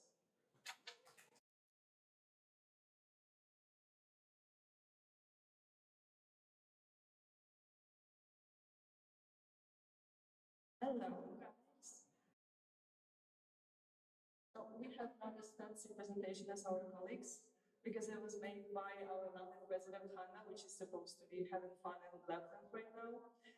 But yes, our greatest update is that months ago we got two new board members. It's our partnership manager Sophia and financial manager Darina. This is not her last name. This is my last name. And the thing is that our names are identical, and her last name is Savchuk, which is one letter different. And I'm so done with people asking me for money. I hope we will fix it somehow. Our partnership manager is working day and night, very hard. For the last months, we got 6 new partners. All the agreements are being finalized. They are mostly Type 1, which is Letter Press and Paper Art Center, some bars, cafes, hostels also. So hopefully soon you will be able to visit us and get some discounts at hostels. It's Smart Bike, a network of restaurants, Monk, which is how we figured recently is international. And also we are hoping for partnership with Pihasta Brewery. We have some events with them. We have beer tasting next week, which I'm organizing. Also, we have some new DJs and venues that are willing to given us their services for free, which allows us to save some budget. And next slide, please. Yeah, here you can see some of our events. Yesterday, as you know, we won something from Bachelor Auction, which was with Stalin's name on it, but it's okay. A Bachelor Auction is, it might seem as we just sell men, but we sell them for a good reason. We donate money to University of Tartu Children Foundation. We raised 360 euros. And we also had, I think, 4 or 5 partners who gave us some presents for this event, and the event was covered. Also, Estonian Cultural Week was a great successful event we have every semester. And for this event, we include some Estonian national dancers and the choir for our entertainment program, and people really enjoy it. Usually this event gathers around 100 people. We would do more, but the venue's capacity is not that huge. Yeah, here you can see some of our board members, financial manager, partnership manager, Leila, our events manager, Maria was our events manager, Hannah and Lisi, and next slide, please. Yes, we found problems with less financial overuse. As I said, don't ask me about money. I don't know anything about it. Confusion with photographer work. Are we talking about Vector? There are supposed to be some good points. Okay. Anyway, confusion with photographer work because I will be bold of taking credit for that. Last year I was photographing like 90% of our events. And this semester I'm resigning. Oh, that's resigning. I'm not doing that as much. And we are in lack of people who are willing to be photographers, and not just to be photographers, it's a complicated process, and we're trying to figure it out. So we will either implement a system where different people are responsible for different tasks, or we will probably make workshops for people to deal with this problem. So we're actually working on it. New financial manager can get access to bank account due to problems with documents. Again, don't ask me questions about money. And our event manager went from Estonia, but she will hopefully be back in autumn, and she's working great still. She's online 24/7 for us, and she really makes sure that we do and we have everything we need. Next slide. There's Vinny. I think you've seen this picture way too many times over this weekend. This is our motivational event that we had in October. And this is our ESN family. That's it. Thank you.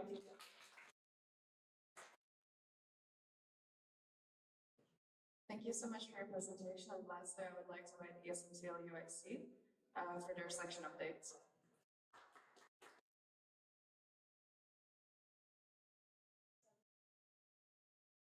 Hi everyone, my name is Moses or Ade. Next slide. We have a new board and the election is done kind of democratically. Because previously it was kind of like we had to pick people, but this time members got to choose and they had to present, and it was quite nice. Interesting thing is we don't have an national manager in our statute with the Australian Union, so we kind of are talking to them about adding that position because the job of the financial manager is usually the president's job. I'm supposed to deal with the money, but I don't want to deal with money anymore. It's a tricky business. Anyways, so financial manager is also year for a semester. So we're trying to make use of the students that we have. Basically, you don't have to be an international student to be a part of the board, basically. Yeah, next slide. And we had lots of events within the university and with other sections, which is quite interesting for us.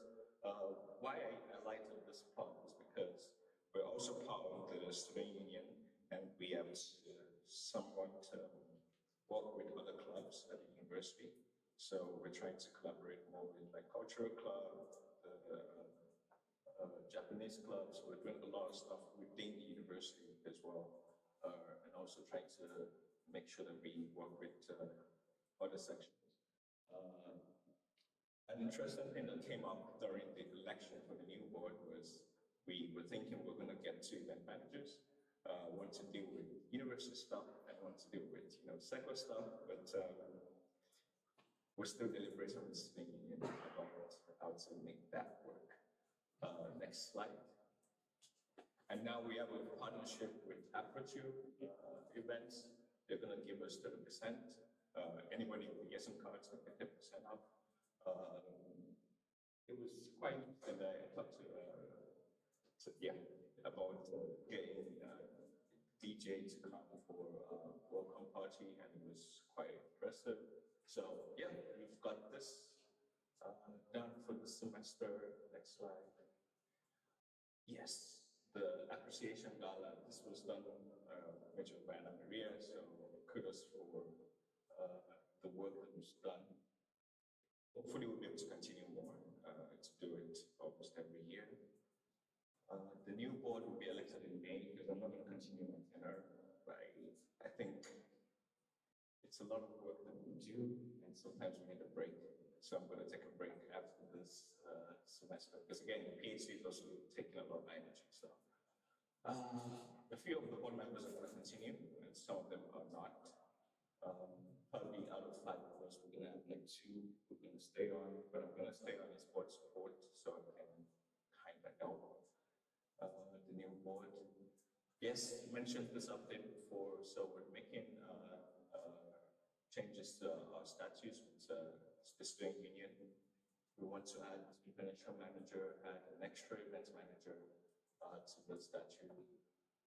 And also, next semester, actually, we've already, last semester we talked about it, but this upcoming semester, we're going to do a buddy class where students who want to be buddies can also get to 6 PCPs. Basically, we don't actually get paid to be volunteers, so somehow we have to push people to do the work. And so the buddy class is going to require that when you enroll for it, you need to actually organize events, you have to have like budget. And the development is actually really good. The immunization officer, Ingrid, she's done a lot of work on creating the program. And the link I put on there is just for the registration, but we're going to see how it goes in the coming semester. This at the up. 1 minute. Yeah, this is the obvious basically. Thank you.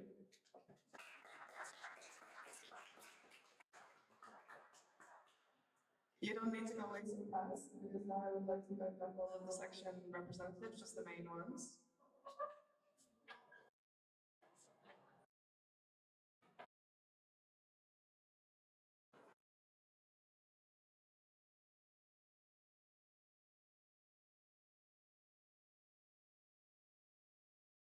We'll now have 15 minutes for questions. You can put your questions into the slide. It can be either for one section or for multiple sections.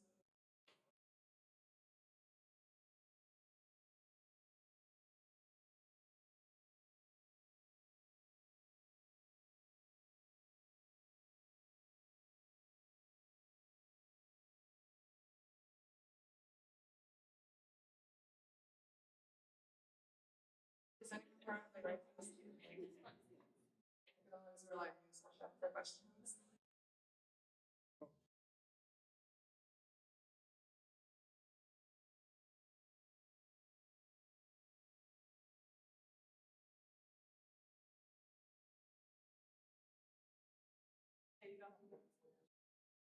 So to ESN till UIC, could you please specify about the buddy program and CTS grants? Because as far as I know, you can already receive them if you're being a buddy for a student outside the university. So what are you working on? What is the process of the education?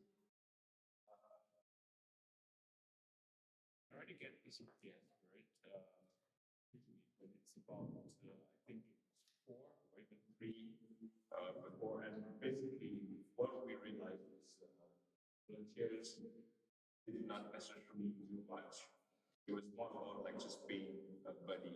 So you get in more students who are a buddy, and then you have to like follow up with them, like, check what they're doing. You kind of like a support system for them.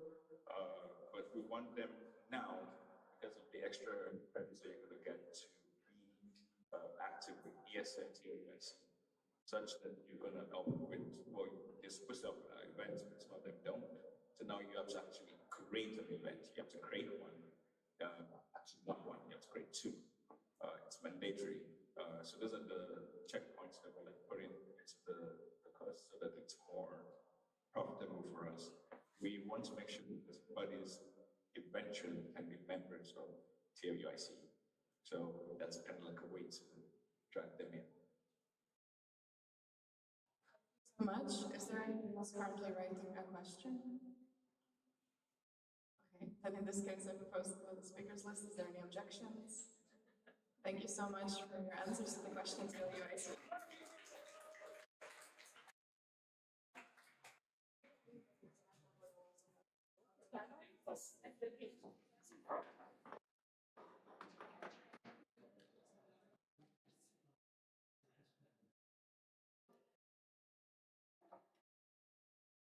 This was actually great for the agenda, so just so you know.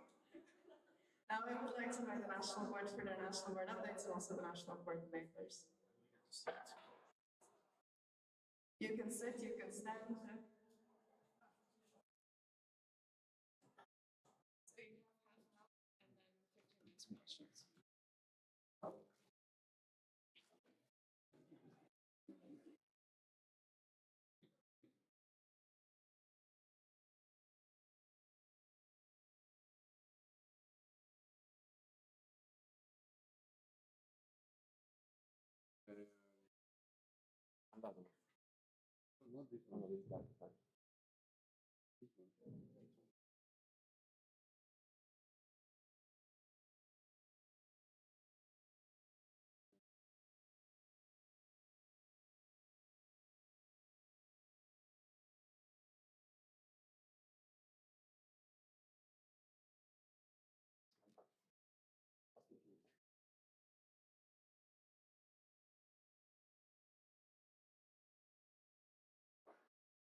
So we're going to start with the national updates.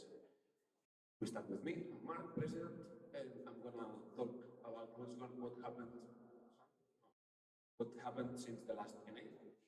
Basically, in terms of external representation and events, I attended the Erasmus Upgrade in Porto, which is the community meetings. As you know, each sport position has its own community, and the president has the educational one. I was not alone. We had other members of ESN Estonia there. Here you can see Mateo, Max, Jakub, Fabian, and Gonzalo. And soon we're going to have EDM and Conan. We're meeting next week. And GA Dubrovnik, which is going to happen at the end of this month. And it's going to be the election. Also GA for ESN International, and we are going to elect the new board.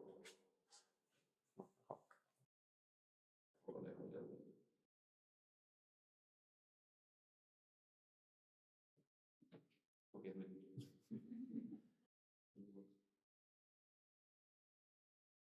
Now it's what? Wait.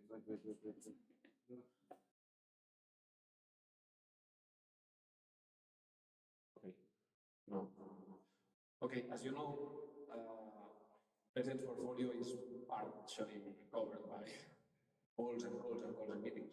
We have monthly President's calls, Formula One. We have NO's calls, which is national organizations, which boards of all different countries. Then we have education community calls, also once a month. We have NEP calls with the NEP countries. Since now we have also Baltics calls with Latvia and Lithuania. Once a month as well. We had one quality assurance call with the regional coordinator and the regional training coordinator. We have bi-weekly board meetings in ESN Estonia. And also we had one local residents community call with the president where we discussed important matters for each of us. And also I had presidents consultations, like individually with each of them to see how they are doing and what they need. And also this is part of Fabian's work, but of course all the board helps with this. So sections visits. I went to ESN TNUIC, where they elected the new board that day, by the way. And the last one was in Tartu. And I hope these 3 months that we have left, I will be able to attend members' meetings from the rest of the sections. And then also under my portfolio, there's communication with stakeholders. For example, we have studied Estonia here, recently we talked quite a lot about SEC, and UVNL, etc. And other things. Yes, and some other stuff. We had in February the extraordinary NA, which I prepared together also with the rest of the board. I worked with the Baltics contract and the Baltics collaboration together with the other presidents. I filled the ENL yearly survey, which is a very long survey where they want to know our necessities and how we are doing, and this is a requirement to belong to their network. Then we study in Estonia also, we co-organize the NA right now, and we are also talking to do the same with the next national event, which is going to be Skillbox in the beginning of May. Then documentation, geo report, and of duties, also this is part of the duties we need to fulfill with ESN International, and also it's under me, but also other board members have. I supported the Erasmus Destination of the Year Tallinn candidacy with the application, and I try from far to give hints, and every time if I can do something for them, I gladly do it. Also, we got recognized by City of Tallinn for the organization of NEP last year, and we attended a nice event in a hotel here. There was present as well. And this NA was also organized by me together, of course, with everyone else. And from my side, that's it, then I give the word to Fabio. All right. So for me, for the events and event presentation, I also went to the community meetings in Porto and to the HR and network community, and I can emphasize for everyone, even if you're not on the national board next year, please do think about going. It's really incredible, it's really nice people there, and it's very inspiring. Yeah, and I also went to the NA in Austria, and again, nice people, and also do it as well. Go to NAs, go to other countries, talk to other people. Yeah, and I will go to EGM Ancona as well as I'm gonna go to the General Assembly in Dubrovnik. Right, so what I also did, calls, that's like one of the main things you will do in the National Board is calls, NO's calls with all the National Assembly, HR calls, the NEP calls, of course, like everything that Mark said as well, everyone else does as well. We had some local vice presidents and HR people calls, not monthly as I wanted to have it, but at least on the ad hoc basis. I went to one local section meeting where, yeah, I went to ESN Tallinn. Unfortunately, I was because at that time I was not there, but this year I will still go to some. And also I had some personal calls with local board members in case they needed some support. They reached out to me. It was mainly before the elections or mainly before the candidacies to try to get some more information and get them motivated to actually apply. Other things I did were some statutory changes, so the ones you voted on last NA, as well as organizing with the skill box, where I'm still currently organizing it. Yeah, I'm working on a local boards guide, which you will see later. It's not done yet, but it's a work in process. About the arbitration position, as I presented before, yeah. Then the ESN volunteer survey, I was the one bugging you to please fill this volunteer survey, and we actually did it, and I'm really proud of everyone that we managed to get this goal, and we are like one of the only 6 countries that did it, so props to everyone, love it.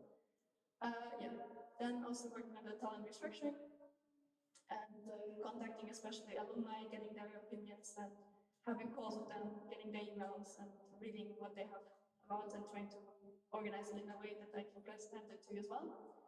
And something that's not part of my responsibilities usually, but because we don't have a communication manager, I'm doing the social media, so please bear with me if it's not that perfect, because I was not elected for this. I'm doing my best.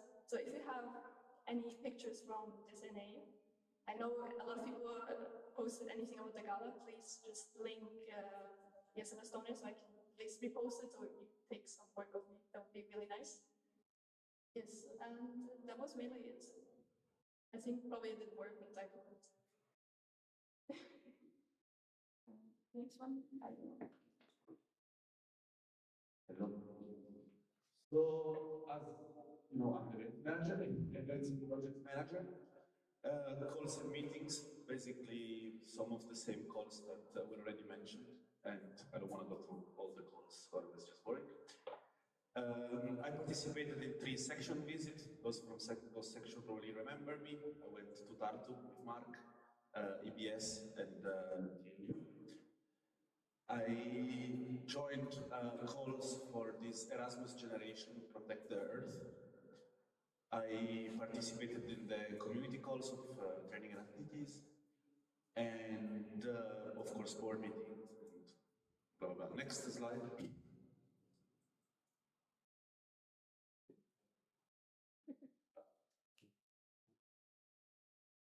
Events.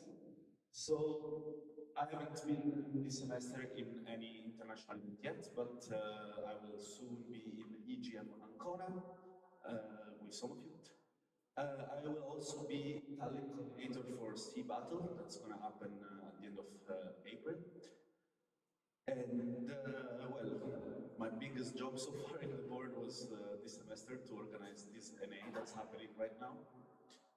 And that was my main job.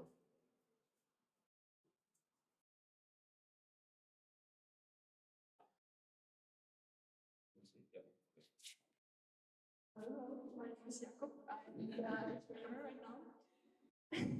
Any financial questions, please write an email to me. I will tell you that Jakob also went to EGM, will go to EGM as well, and he was at the community meetings in Porto, but in the financial group.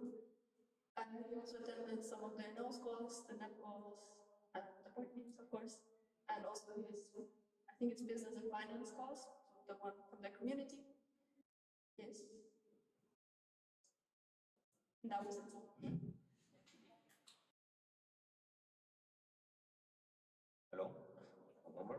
was coordinated. So, unfortunately, this year we did not have many people as we used to have due to many things. First of all, I think it's due to the low number of students coming to Estonia after the new regulation. Second big thing, that time travels actually put two trips together, Lapland and Ops, almost 1 day. For this semester, it was 1 day difference. And many people actually, for them it's better to go to Lapland because all of them came from warm countries. So it's better for them to go to Lapland than basically Ops or Sweden on this trip. I managed this year to talk to the board. I already have a good relation with them, the chairman, the vice, to get like the special discount for ESN. So usually there is a discount for students, but there is a limit for it, like the time that you should take it. But I managed this semester to get the discount for 90 euro. I reached some sections just to, if they want to, I would say, to motivate some of their members, maybe they can pay like 40 or 50 euro for them and then they can pay the other one. But anyway, these 90 euros including the food. So, which is actually 40 euro. The buffet is really expensive on the fair. I did the same in the last semester also, and I sent two people from Tallinn, basically voted also for a cheap. So, the selection process. This is what, for, I believe anyone will come after me. How I select people as a volunteer? It's simple. First of all, I see the section that sold the most and the people that helped the most in selling this. What I do, I do the WhatsApp promotions. I do on-ground promotions, which is the main thing. And but yeah, this is how the process. This semester I choose one. It was Dira. First, I was going to choose from Tartu, but then the only one applied as a volunteer. She just basically told me I cannot go at the last minute, so I have to go to the second section, which is Ustad. How to improve? I already talked to Dan Trouble, I talked to Pops about the dates, and I hope for the next board also, please tell them again that do not make the dates really close to each other, and I hope that do not going to happen again. So basically, I'm going to show for the people who didn't go to Pops. This is what you're going to have after you finish your Pops. It's drawn by a member here, I'm not going to say the name, and she draw a lot of things. That's a memories. This is the, for one of you.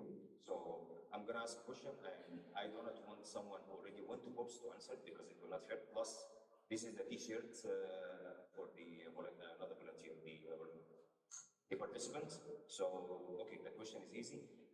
For the last year, we had a special greeting for pilots. If you know it and you perform it, you will get it. You cannot be, if you went to Pops, most likely you know it, so I'm not going to accept it. So I already know everyone went to Pops before, so I'm not going to do it. And that's it for me. Okay. No, yeah, as a gift, I'm going to give it for that member. Okay, there was a greeting in Pops for the last year, special greeting, okay, we used to do on the ship and for everybody.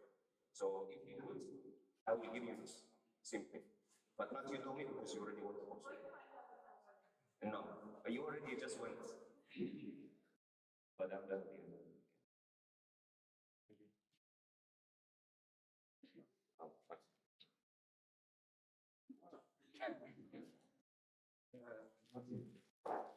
So,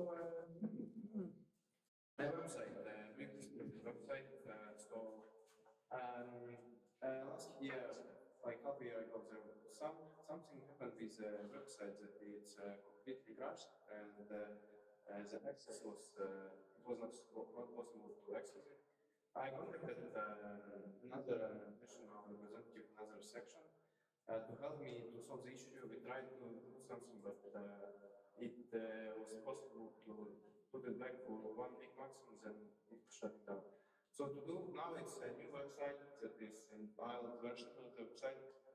What I do is I found a way that you can, there is free services that you are able to see the history of all websites in this in the internet. So what I do is I can see how was ESN.me website back in 1 year ago. It looks like the service is a little bit weird, but now I can able to transfer the data. There is some data already transferred, some data is not. And it is also a new satellite files that IT guys from ESN International developed. So all of the sections, all the countries try to migrate. So and it is requiring to make a new website from the scratch. So it is also was a moment of transition. And yeah, from recent IT committee meeting, I took inspiration initially from ESN Croatia website, and I tried to copy everything like the style, because one of member of ESN Croatia was part of the development of the new system, so it was logical for me. Now I checked the ESN Liga has a very beautiful website for my eye, but I don't know how did they manage to do it. My attempts to reach out to IT guy was in the process. Yeah, something new is that I learned from my technical meeting. There is a GA app. It is something that can help during.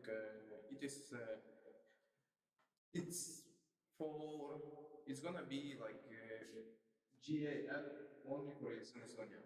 So we will have our own server that is on AWS only possible. It is gonna be maximum up to 20 euros per year to host, even less.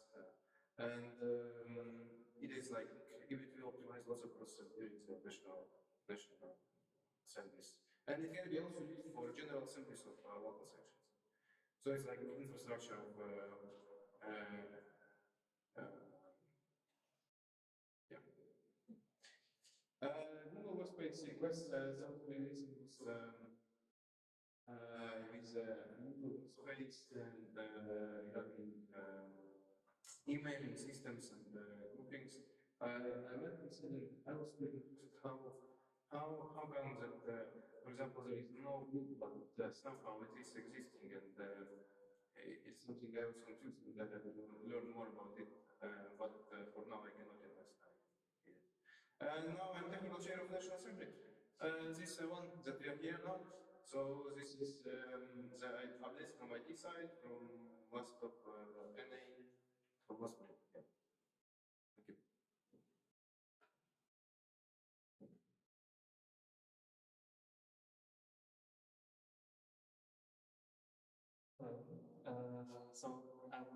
Thank you. From partnership perspective, there is not so much to say, as I'm new to this position, but working hard on it.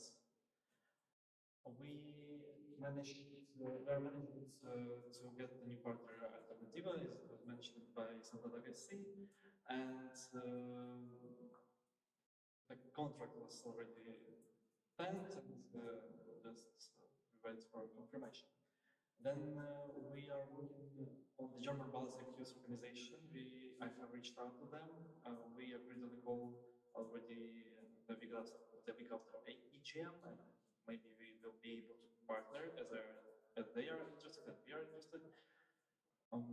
Maybe we will collaborate on kind of meetings, events, workshops, let's say what the negotiation points are later.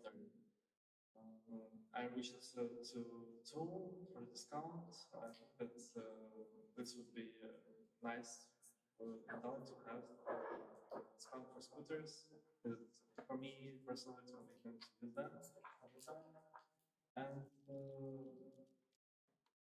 the partnership coordinator job, I will call the April after EGM to sum up everything with all the other partners around Estonia and other sections. And that's mainly it. So, as stream coordinator, I'm organizing creative. Wait, right. Yeah. So I'm organizing Skillbox. We did the topic survey for finding out which topic is interesting for our members of ESN Estonia. This time it's lead and solve, so it's like conflict management, resolution, and leadership. Right now I'm in the process of agreeing with trainers. We already have several trainers. Skillbox, it will be 2 days event and the summits in Tartu. It will be on the 3rd of May and until 4th of May. Also, I had calls with Tartu OSC. We discussed the accommodation plans, the catering, and like this, all the organization moments. So yeah, and during this event, members will have different workshops and learn a lot of new things and discuss with each other and also with trainers from other countries. Yeah, that's it.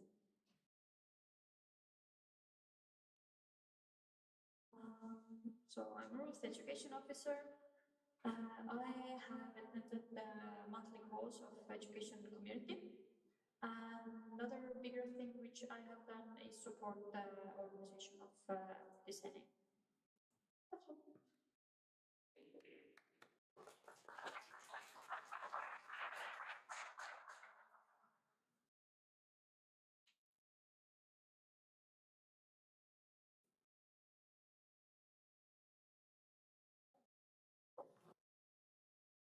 Okay, now we will have a very short question round of 15 minutes. You are more than welcome to put your questions into the Slido and I will pass you the, thank you, okay, pass you the microphone.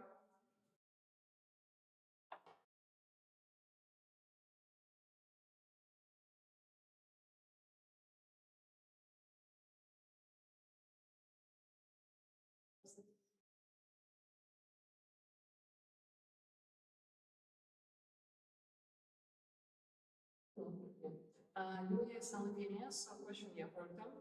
Basically, during your section presentation, you mentioned one possible partnership and then the same one during the national coordinator report. So I was just curious, how are you approaching sections, not sections, but like possible partnership collaborations? Are you using ESN Estonia or section? How does that work? So in this particular case, the alternative is kind of coordinated by me partnership. So that we have at ESN we have a partnership manager, Vera, and Vera is coordinating this exactly this partnership. While me personally, I reach out to companies like TOO or for instance this German youth policy organization as ESN Estonia. While Vera, of course, reach out as ESN advocacy. However, it's also important.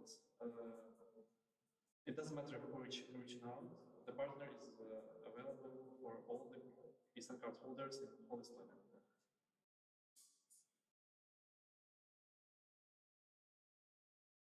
there anybody else currently writing a question? To Fabian and Taya, do you know, do you have any idea which topics will be covered in the Skillbox or like what will be the workshops? So the topic in general is conflict resolution and leadership. Right now, the trainers we contacted, they're sending us like their idea of the event, like their schedule, but like in general, their brief description, what they will do, because mostly like our trainers, they have more freedom in how to do the training workshop itself. But already like next, because we will talk as well about Skillbox later a bit more. Already in the beginning of April, we will start the registration form and we will be like for sure know the exact topics, but there will be of course connected to the leadership. how to lead team, how to work together as well, and the conflict management, like how to solve problems within the team. And if Fabian wants to add,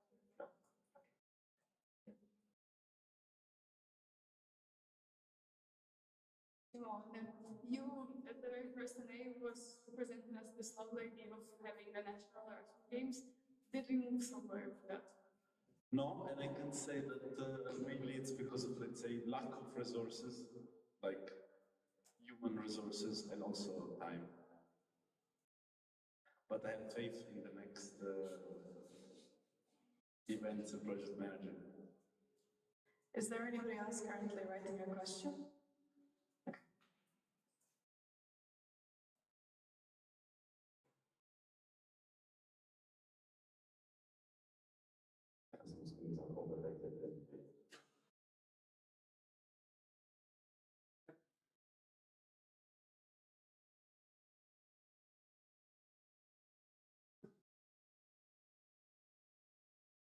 Okay, I will just answer. I wrote the question very, very vaguely, very general. What the question is to work, Archer is an EBS. Mark, you have done quite a job with ESN Estonia this year at least, if not for longer. But do you think you have set the standard so high, or how do you think what could be done in a sense? What should be the things to succeed you? Well, thanks a lot for your words. But yeah, actually, I think there are many, many things to be done. Like, for example, in terms of education and working with, for example, I don't know, even ministries or other stakeholders, I think there's a lot to do. Right now, we recently elected an education officer. So I think between president and education officer, there are many things that can be done. Also, to bring also visibility of the work we do in Estonia. And also think, for example, right now, like knowing that ESN Tallinn, for example, are working with Erasmus in schools, I think we definitely should collaborate more together between national and section level in this case. Because of course, for example, the manpower that we have in ESN Estonia is also sections. And it would be very good that if they have the knowledge, if they have now the experience, they can transfer it also to other sections and collaborate both together to bring this, for example, to entire Estonia. But yeah, there are many, many things that could be done. I don't think that I'm as good as you. Thank you so much for all of your questions so far. Is there anybody else currently writing? In that case, I propose to close the speakers list. Is there any objections? Speakers list is closed. Thank you very much, National Boards.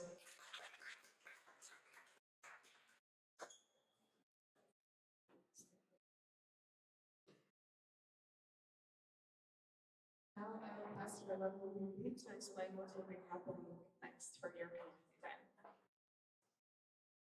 So, for community time, this is the time where we can go back to our small little working groups, by VPs or the presidents. So we will divide. So you can come to Simone to talk a bit about events. If you're planning to apply for event manager, maybe that's a good way to talk to Simone a bit more. Same thing for Mark, he will talk about all the topics he wants to talk about. Maybe also focus on advocacy. For me, the HR part and vice presidents, if you're interested in the position, maybe for local level, for national, whatever. Yeah. You can decide on one of those three. Not that many people make a small group. You can try as well, but I don't think it's available right now. Let's say, okay, we have a small group. So let's say one group is going to the nice sofas back here. One group can go over here, and the last group can go to Simone back there. Okay, How many groups do you have? Okay, let's divide up.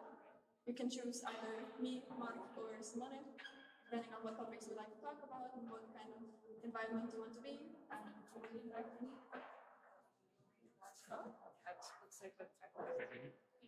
Okay, we will be back in this group here at 25 past, but now please go to the groups. We divide up now.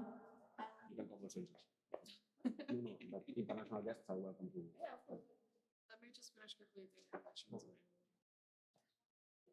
Mark, where do you want to go? I would like to have some privacy. We can move this more to the left. Yeah?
I've been everywhere, man, looking for someone who can please me, love me all night long.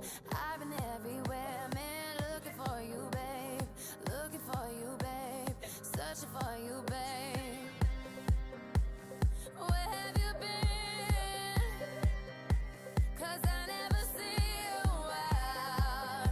Are you hiding from me? Yeah. Somewhere in the crowd.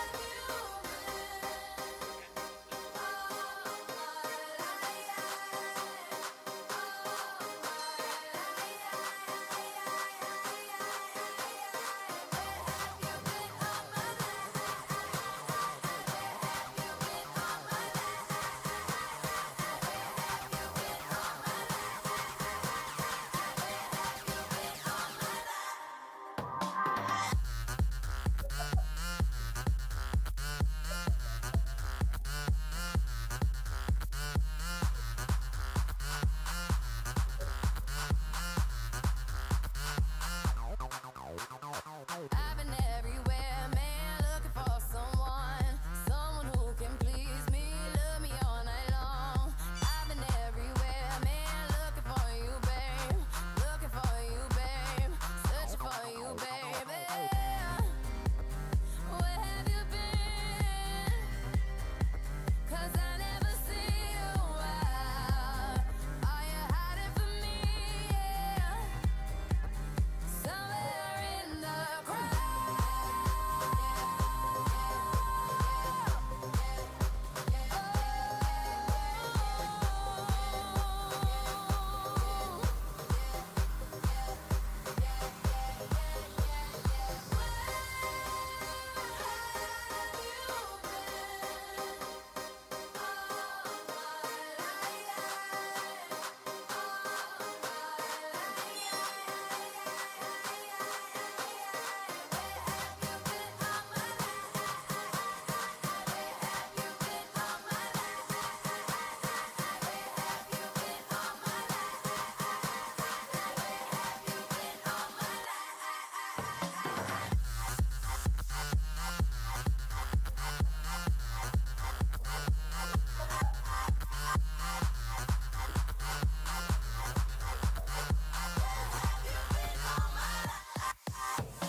I've been everywhere, man, looking for someone who can please me, love me all night long. I've been everywhere, man, looking for you, babe, searching for you, babe.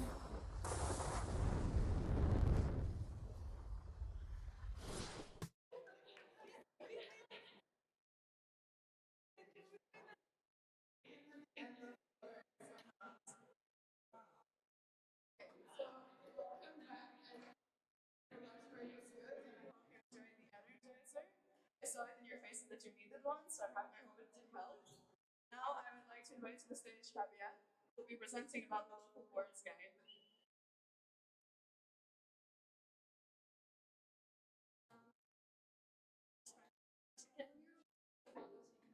I sent you something on WhatsApp. That's the guide. This is a nice page.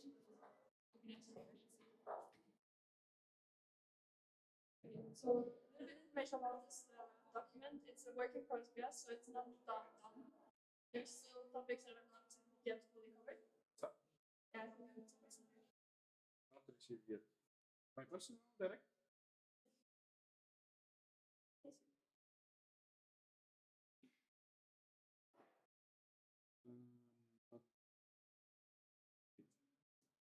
Okay, I can finish this guy.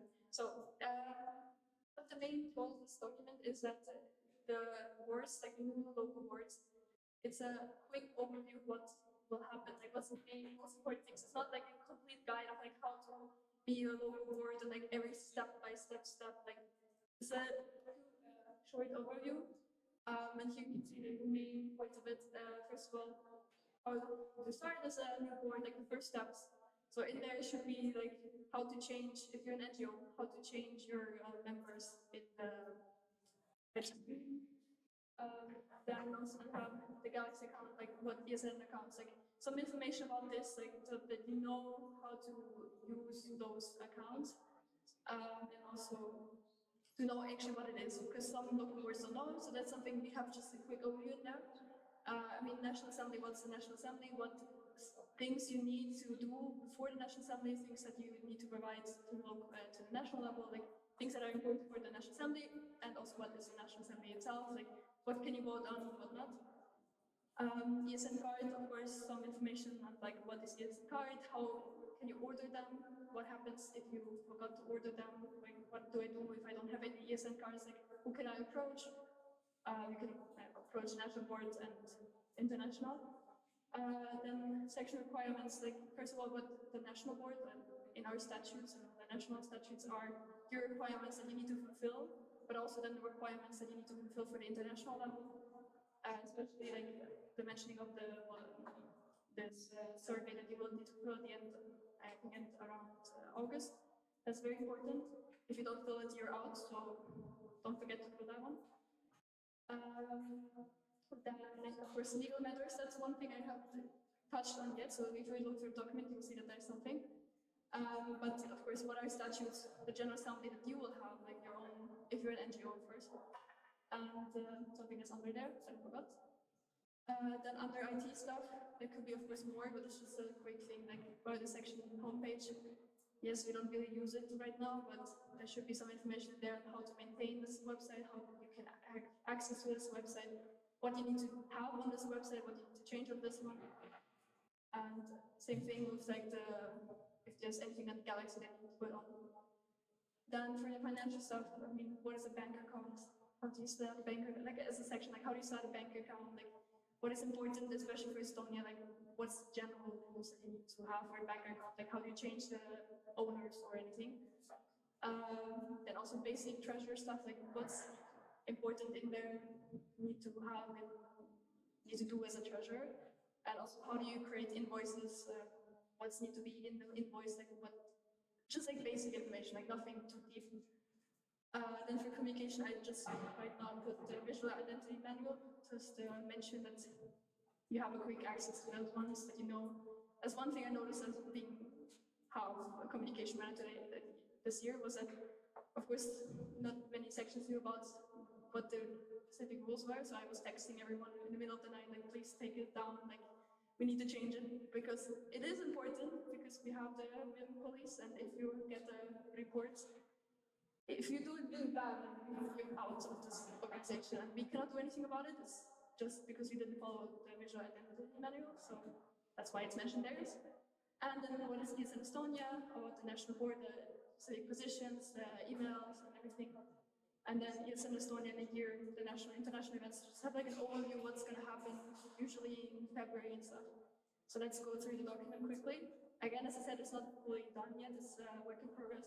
So it's go quickly through the deck. Let's take the main things, the main outlines, like the basic information. Again, it's not meant to be a full guide of like every position, like you need to do this, this, this. That's something that maybe you can do as your own section, because maybe it's more section specific, but it's very broad.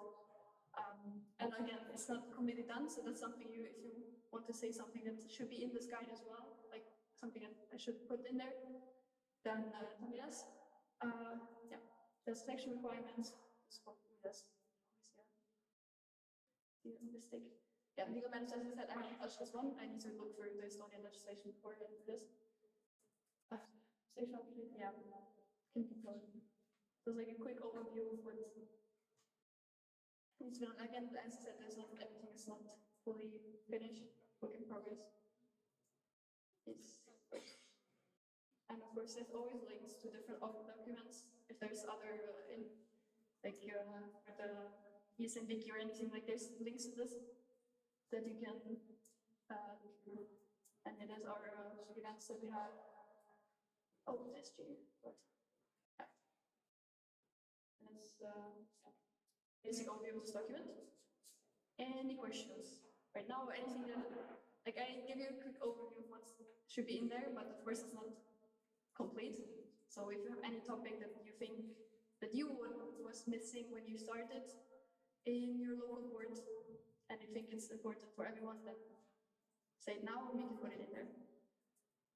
And again, if you want to help me with this, you're always welcome to join me and myself in the working group. Yeah, because as you said, it's not completely done. Thank you, Fabian, so much for your presentation so far. We have 2 minutes for questions, so you're more than welcome to start putting your questions into the slide now.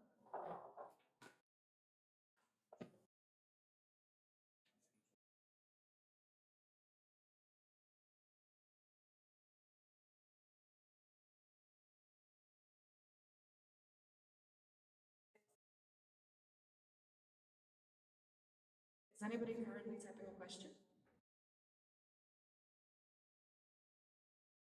There's a computer being passed around, so I'm assuming yes. Any of you guys are typing questions right now? Okay.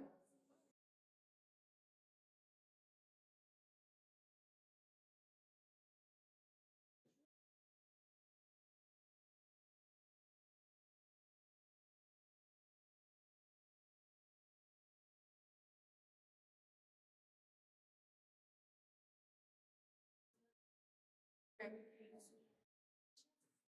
I will pass it to Gomez as I know who it was and I know they were changing the name, so I understand it's just an error. Okay, Karina, yes, Talib.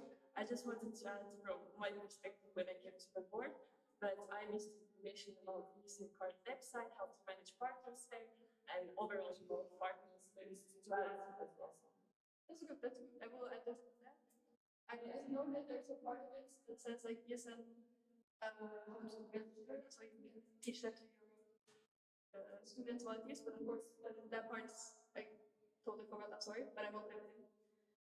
Yes. Is there any more questions currently being typed?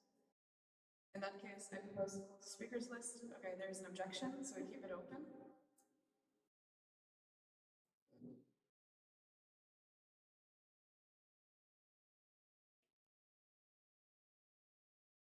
Thank you so much. So presentation very amazing. I'm neighborhood.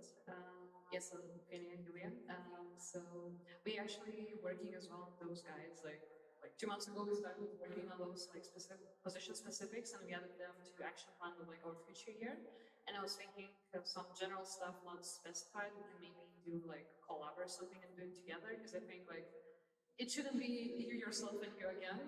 We can do all together, and I think that will help us all and just like make it much faster. That's true. One thing I forgot to mention, this is not done completely by me. This is a work of ESN Austria, and I took the inspiration from them, so it's not all me. But yes, we can work together and make it even better. Thank you. Is there anybody else currently typing a question? In that case, I propose to close the speakers list. Is there any objections? No objections. Speakers list is closed. Thank you very much, Fabian. You can stay. Don't run away. Now I will invite also Taya to the stage, as they will be both presenting skill blocks. Give them a round of applause for the energy.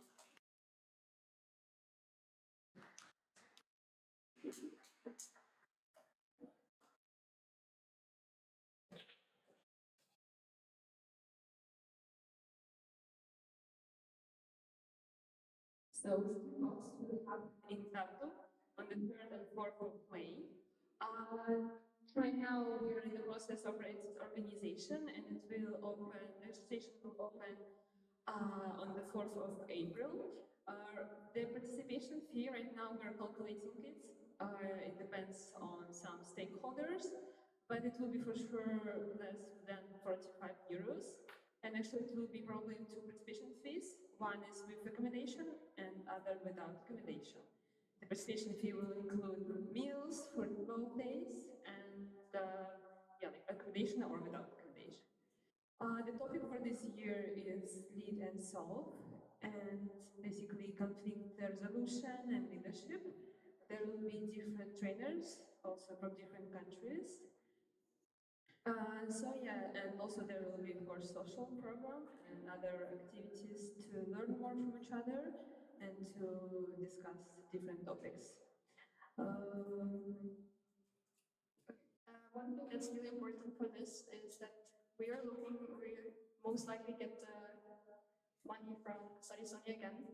But for this, we definitely need participation. So that's, I will ask you, because it's mostly the sections here now, please talk to your volunteers, make this event, like tell them how great Skillbox is. Like, this is something for them to get back from ESN. Like, that's something you actually learn skills. You can actually, you don't have to put out everything for ESN, you actually get something back. And this is something your volunteers definitely will benefit from. And I mean, for everyone from Tallinn, you can have a short trip to Tartu, make it nice. I know Tartu is organizing a really nice event that we will join them as a social event, so it's definitely worth it to go. And those, of course, you're already there, you have the home advantage, so please get your volunteers activated as well. Anything you want to add? I think we're good. If you have questions, we're open now for questions. Again, we have 10 minutes, so you again put your questions in the slide down.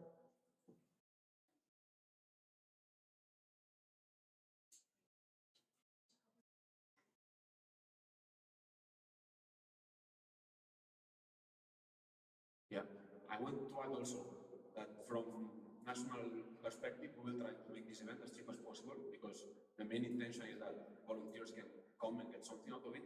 But also we would like to ask you that if you can also incentivize your members to come by financing the bid, let's say, helping, this would be amazing. Like, it's win-win for everyone. Because you don't need to organize anything, it's something that is being organized for you. And your members will get probably one of the best training events that you can do. So there is already one question. Is that actually any social program planned? Yeah, like you said, there will be social program. On some day, Saturday? Yeah, Saturday we will join ESN Tartu with their event, which will do with the party. Yeah, the Xmas party. So yeah, and also people can come already on Friday, and probably there will be also maybe some event or something for those who come on Friday. So yeah. The next question is from Karina, but that's me actually. Would you be open to having international guests, maybe from Finland or Latvia, Lithuania, to come and join? Yes. Yeah, we didn't mention, but yes, like we're open for international guests to join this event, and we will send the information about it from countries as well. Thank you so much. Is anyone else currently still writing any questions? Can I propose to close the speakers list? Is there any objections? No objections, speakers list is closed. Thank you, Fabian and Taya, for your presentation.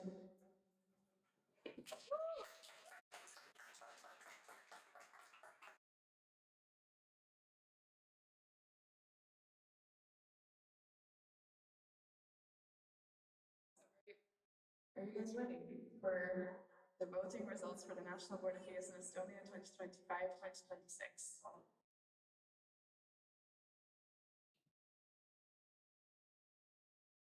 So, before we start to announce the results, I'm going to explain a little bit how this is going to work. So, the scrutinizers were involved when I put the questions into the election runner, and they also checked the results after, and also checked while the presidents were voting, so they made sure that there was nothing sketchy going on, and they have approved the results as well. Give some thumbs up so also the crowd knows. Amazing. All of these candidacies were with absolute majority, meaning that they needed more than 50% of the result, including abstains, to be elected. And now with that, I'm going to tell you how you guys all did. So, Yes. Would you like to be the president of ESN Estonia 2025-2026? Helena Remo, Tommaso Tagliani, none of the above, and abstain. Let's do a drum roll.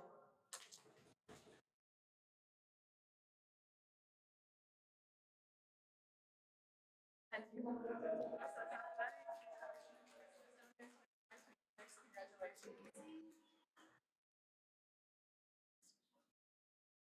Would you like to be the vice president of ESN Estonia 25-26? Daria or Fatima, none of the above, and abstain. Drum roll.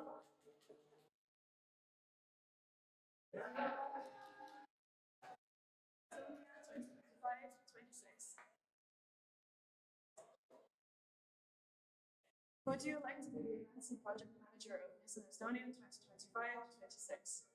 Anna Maria, Leila, none of the above, or abstain. Drum roll, please. And with 100%.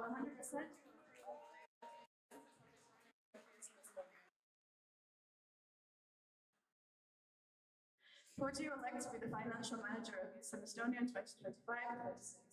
Arthur Reynolds, none of the above, or abstain.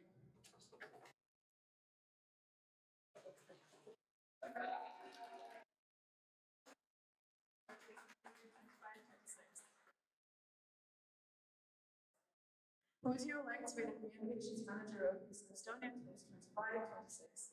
Leila, none of the above, or abstain. 60%.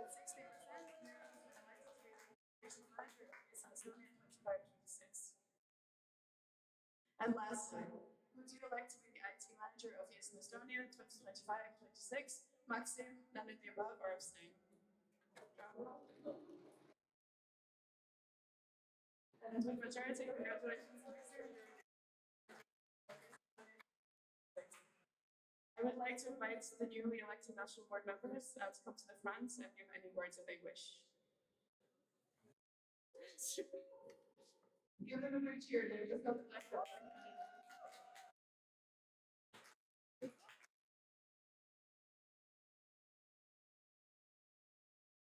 It's up to you.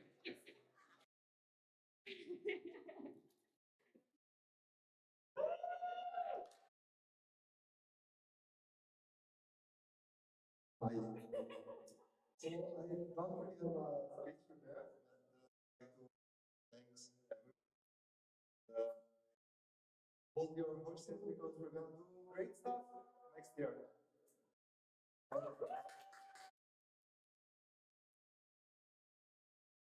Anyone wants to add something?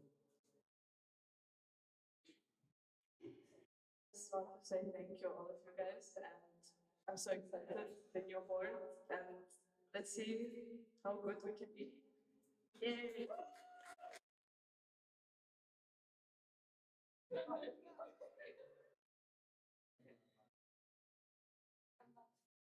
I also want to thank everyone, and I'm very excited to work with the new board.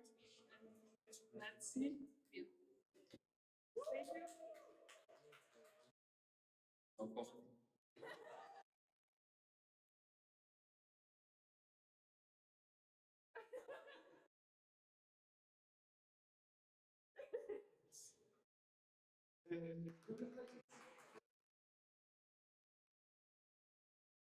And of course, let's do one applause for all the other candidates who did not get elected but went through the steps to do their.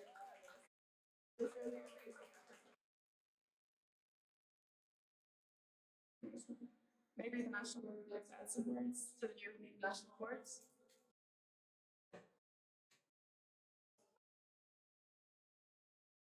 Congratulations for all. I'm sure that you will have many successes this year. Work hard, don't lose hope sometimes. And as for we will be here for whatever you need. We'll try to have the best knowledge transfer as possible. We will have some hangouts, and we will hope that we will be able to include you already. Like now we have 3 months that we are still in the work, but during these 3 months we will already try to include you in calls, in meetings, so you can start absorbing all the necessary knowledge. So when you start, you are already ready to perform. Same thing for me. Like, congratulations, guys. It's gonna have the top of your head, just know that, but it's gonna be fun. You're gonna have ups and downs. It's gonna be the best year of your life and also the worst, but you will manage. The one advice I can give you is really talk in the beginning, make some ground rules, like communication, especially if like workload, like make those rules in the beginning, know the other people and know that not, it's a volunteer. It's not your life, it never should be your life. So take also time for yourself. Congratulations and good luck.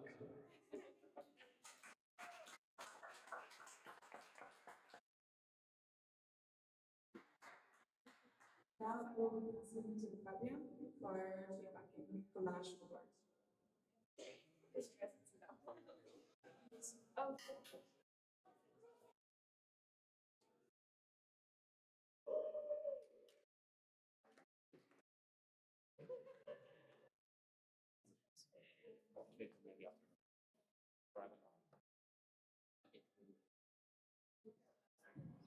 Oh.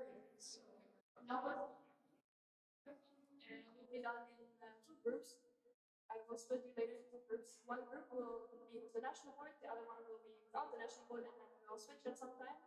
You can give feedback for the whole year of the work of the national board. If you have any feedback that you want to give, you can give them directly to the people or make it private.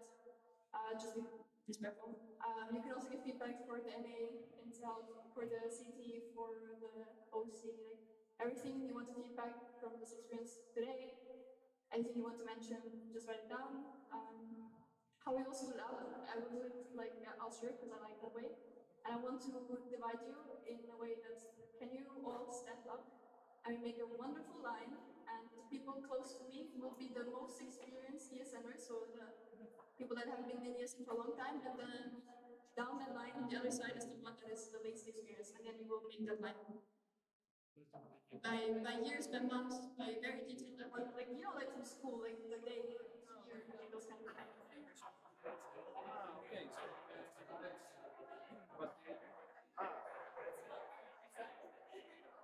But let's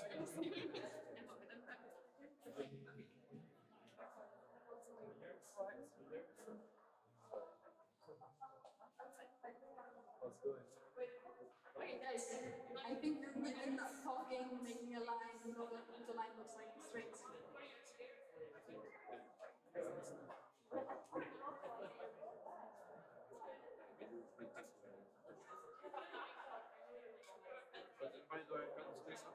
Because it's a workshop, so it's a private session. Right, private session. Okay, I'm lucky.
So now we will be on with the last parts of the National Assembly. I see a procedural. Yes, sure. Name and section. Yes. ESN Estonia, I would like to add 5 more minutes to sign the Baltics contract before the appreciation. Okay, I can ask the sections if they approve this decision. So the sections, I will quickly call out your name. You just approve it if you're happy. So to add 5 minutes before the appreciation round, quickly assign the Baltics contract. ESN Tallinn, ESN TLUIC, ESN Tartu, ESN Tartu KC, and ESN EBS. Agenda amendment has been approved. So therefore, Mark, come back with your microphone.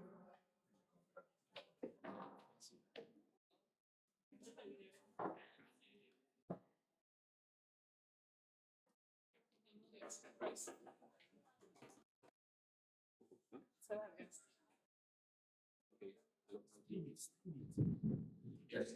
So as I said, it's very nice and we are very lucky that we have representatives of the three Baltic countries. So now we're gonna make it very symbolic and nice, and we're gonna sign the three of us the contract with the pen that my grandpa gave me for Christmas.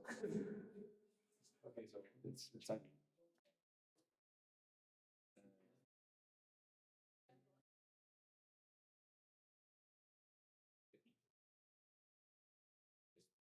Oh, yeah, she is.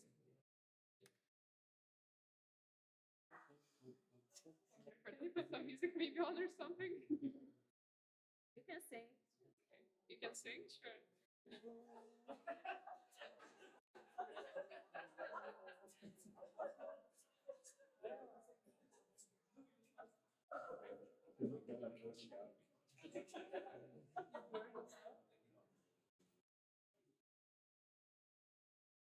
It's signed, now it's official, Baltic contract is.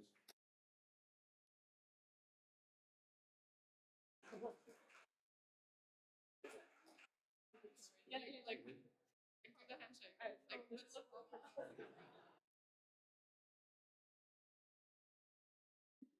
Perfect. Thank you.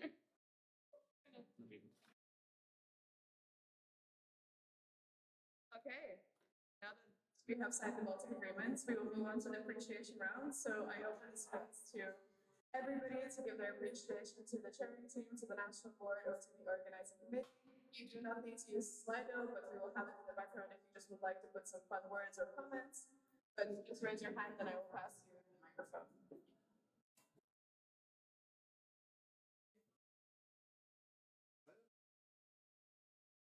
Just they can put nice words.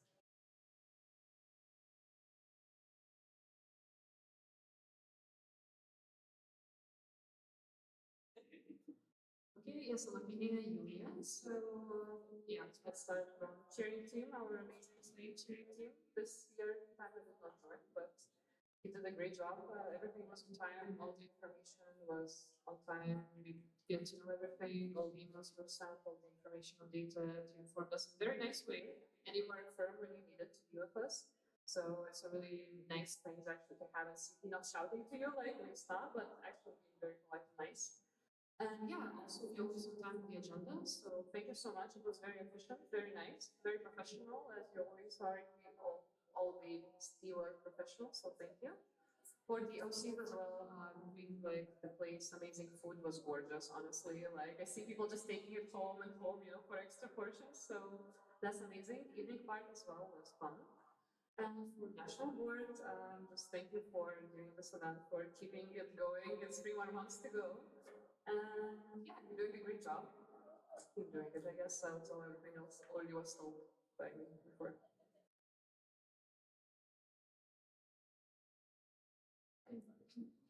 It wasn't my idea, they demanded that I say something.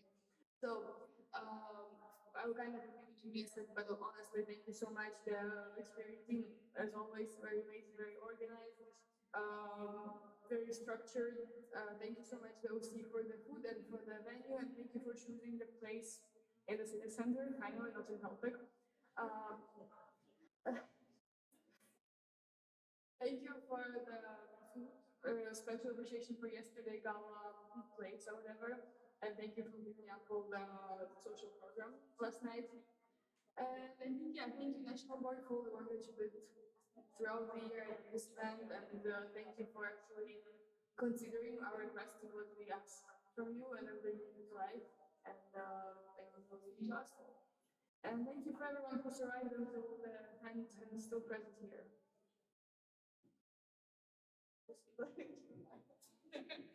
It's always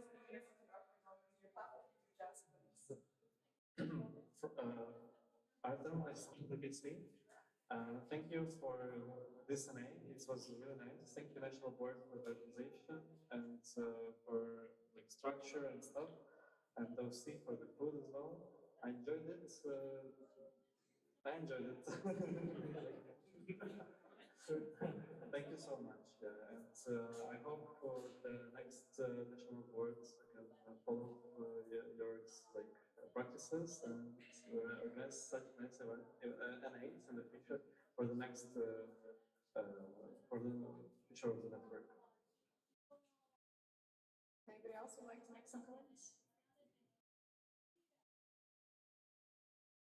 ESN Estonia. First of all, for the city, you did an amazing job. You can really see how professional and how many events you have already shared, especially for your flexibility, because we had so many things changing by last moment, we had many applications coming by last days, and really fast. You changed everything. You were available at the time.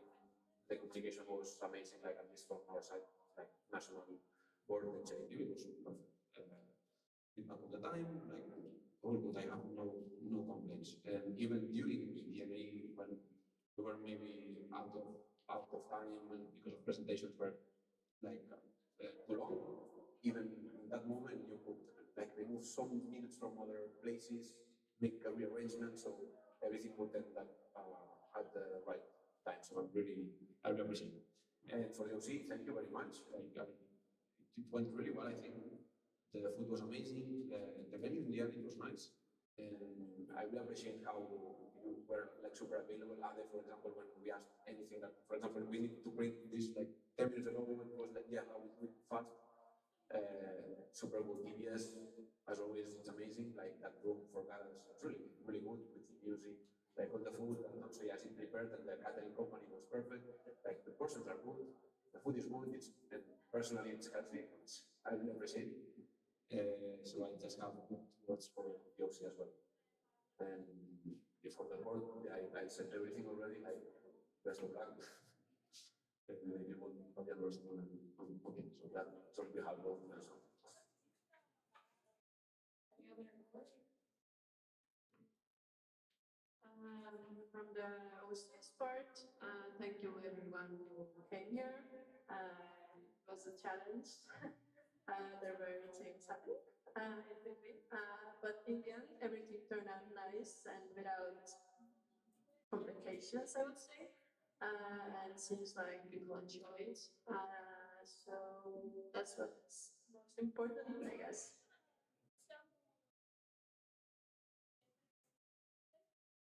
From the OC, thank you for not crushing EVS. Any final words? Okay. Maybe we can do a quick words on behalf of the CP. So, at least from my side on behalf of the CP, it was very nice to be back for another Estonian in May. It's one of the countries I always feel the most at home when I come to visit, both from the volunteers and also from the national board. You guys were great, you were respectful. I really enjoyed how much how engaged you guys were with the questions, and I'm very, very excited to see what our Baltic brothers will do in the year to come. So thank you so much. I also want to thank you. Thank you for having me. Thank you for choosing me as your vice chair. Thank you for the trust that you put in me. And I had a great time with you. You were also nice and welcoming. And I love you all. And I wish for the future that we can meet back in Hungary or here in Estonia or at EGMs and community meetings and stuff. So thank you.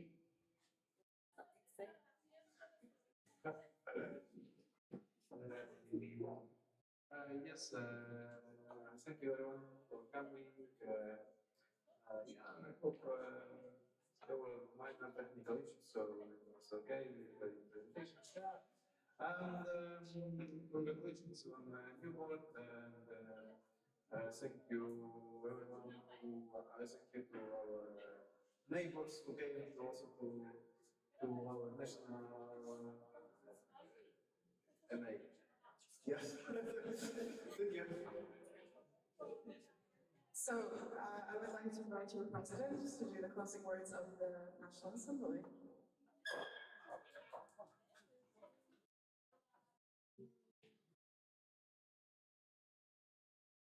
Okay, so we are at the very end of the National Assembly, very intense these 2 days. You all made it until here, now everything is done, and everything has to be done from now. Thank you very much, all of you who attended this NA. I hope you learned something and you met nice people. I'm very happy that you had these presentations this morning from the stakeholders, so I hope all of you now you know better what they do and how we can collaborate with them, or what we can get from them, or what we can give to them. Congratulations once more after 10 times it's fine, for the next work. But we still have 3 more months to do nice things all together.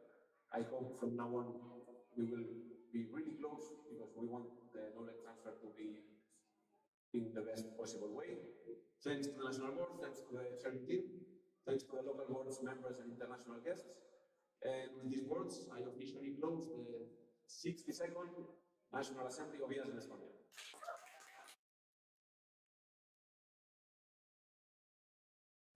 And now we're going to do one final clap, and then we're done. Okay. 3, 2, 1. Now we can rest. We have the merch for Ancona, yes. So the ones that has to take it come with us, and after we will give you a couple.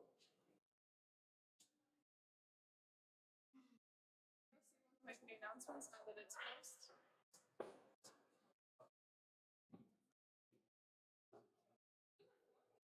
Yeah, from your seat, please, pretty please, clean after yourself. And who has time?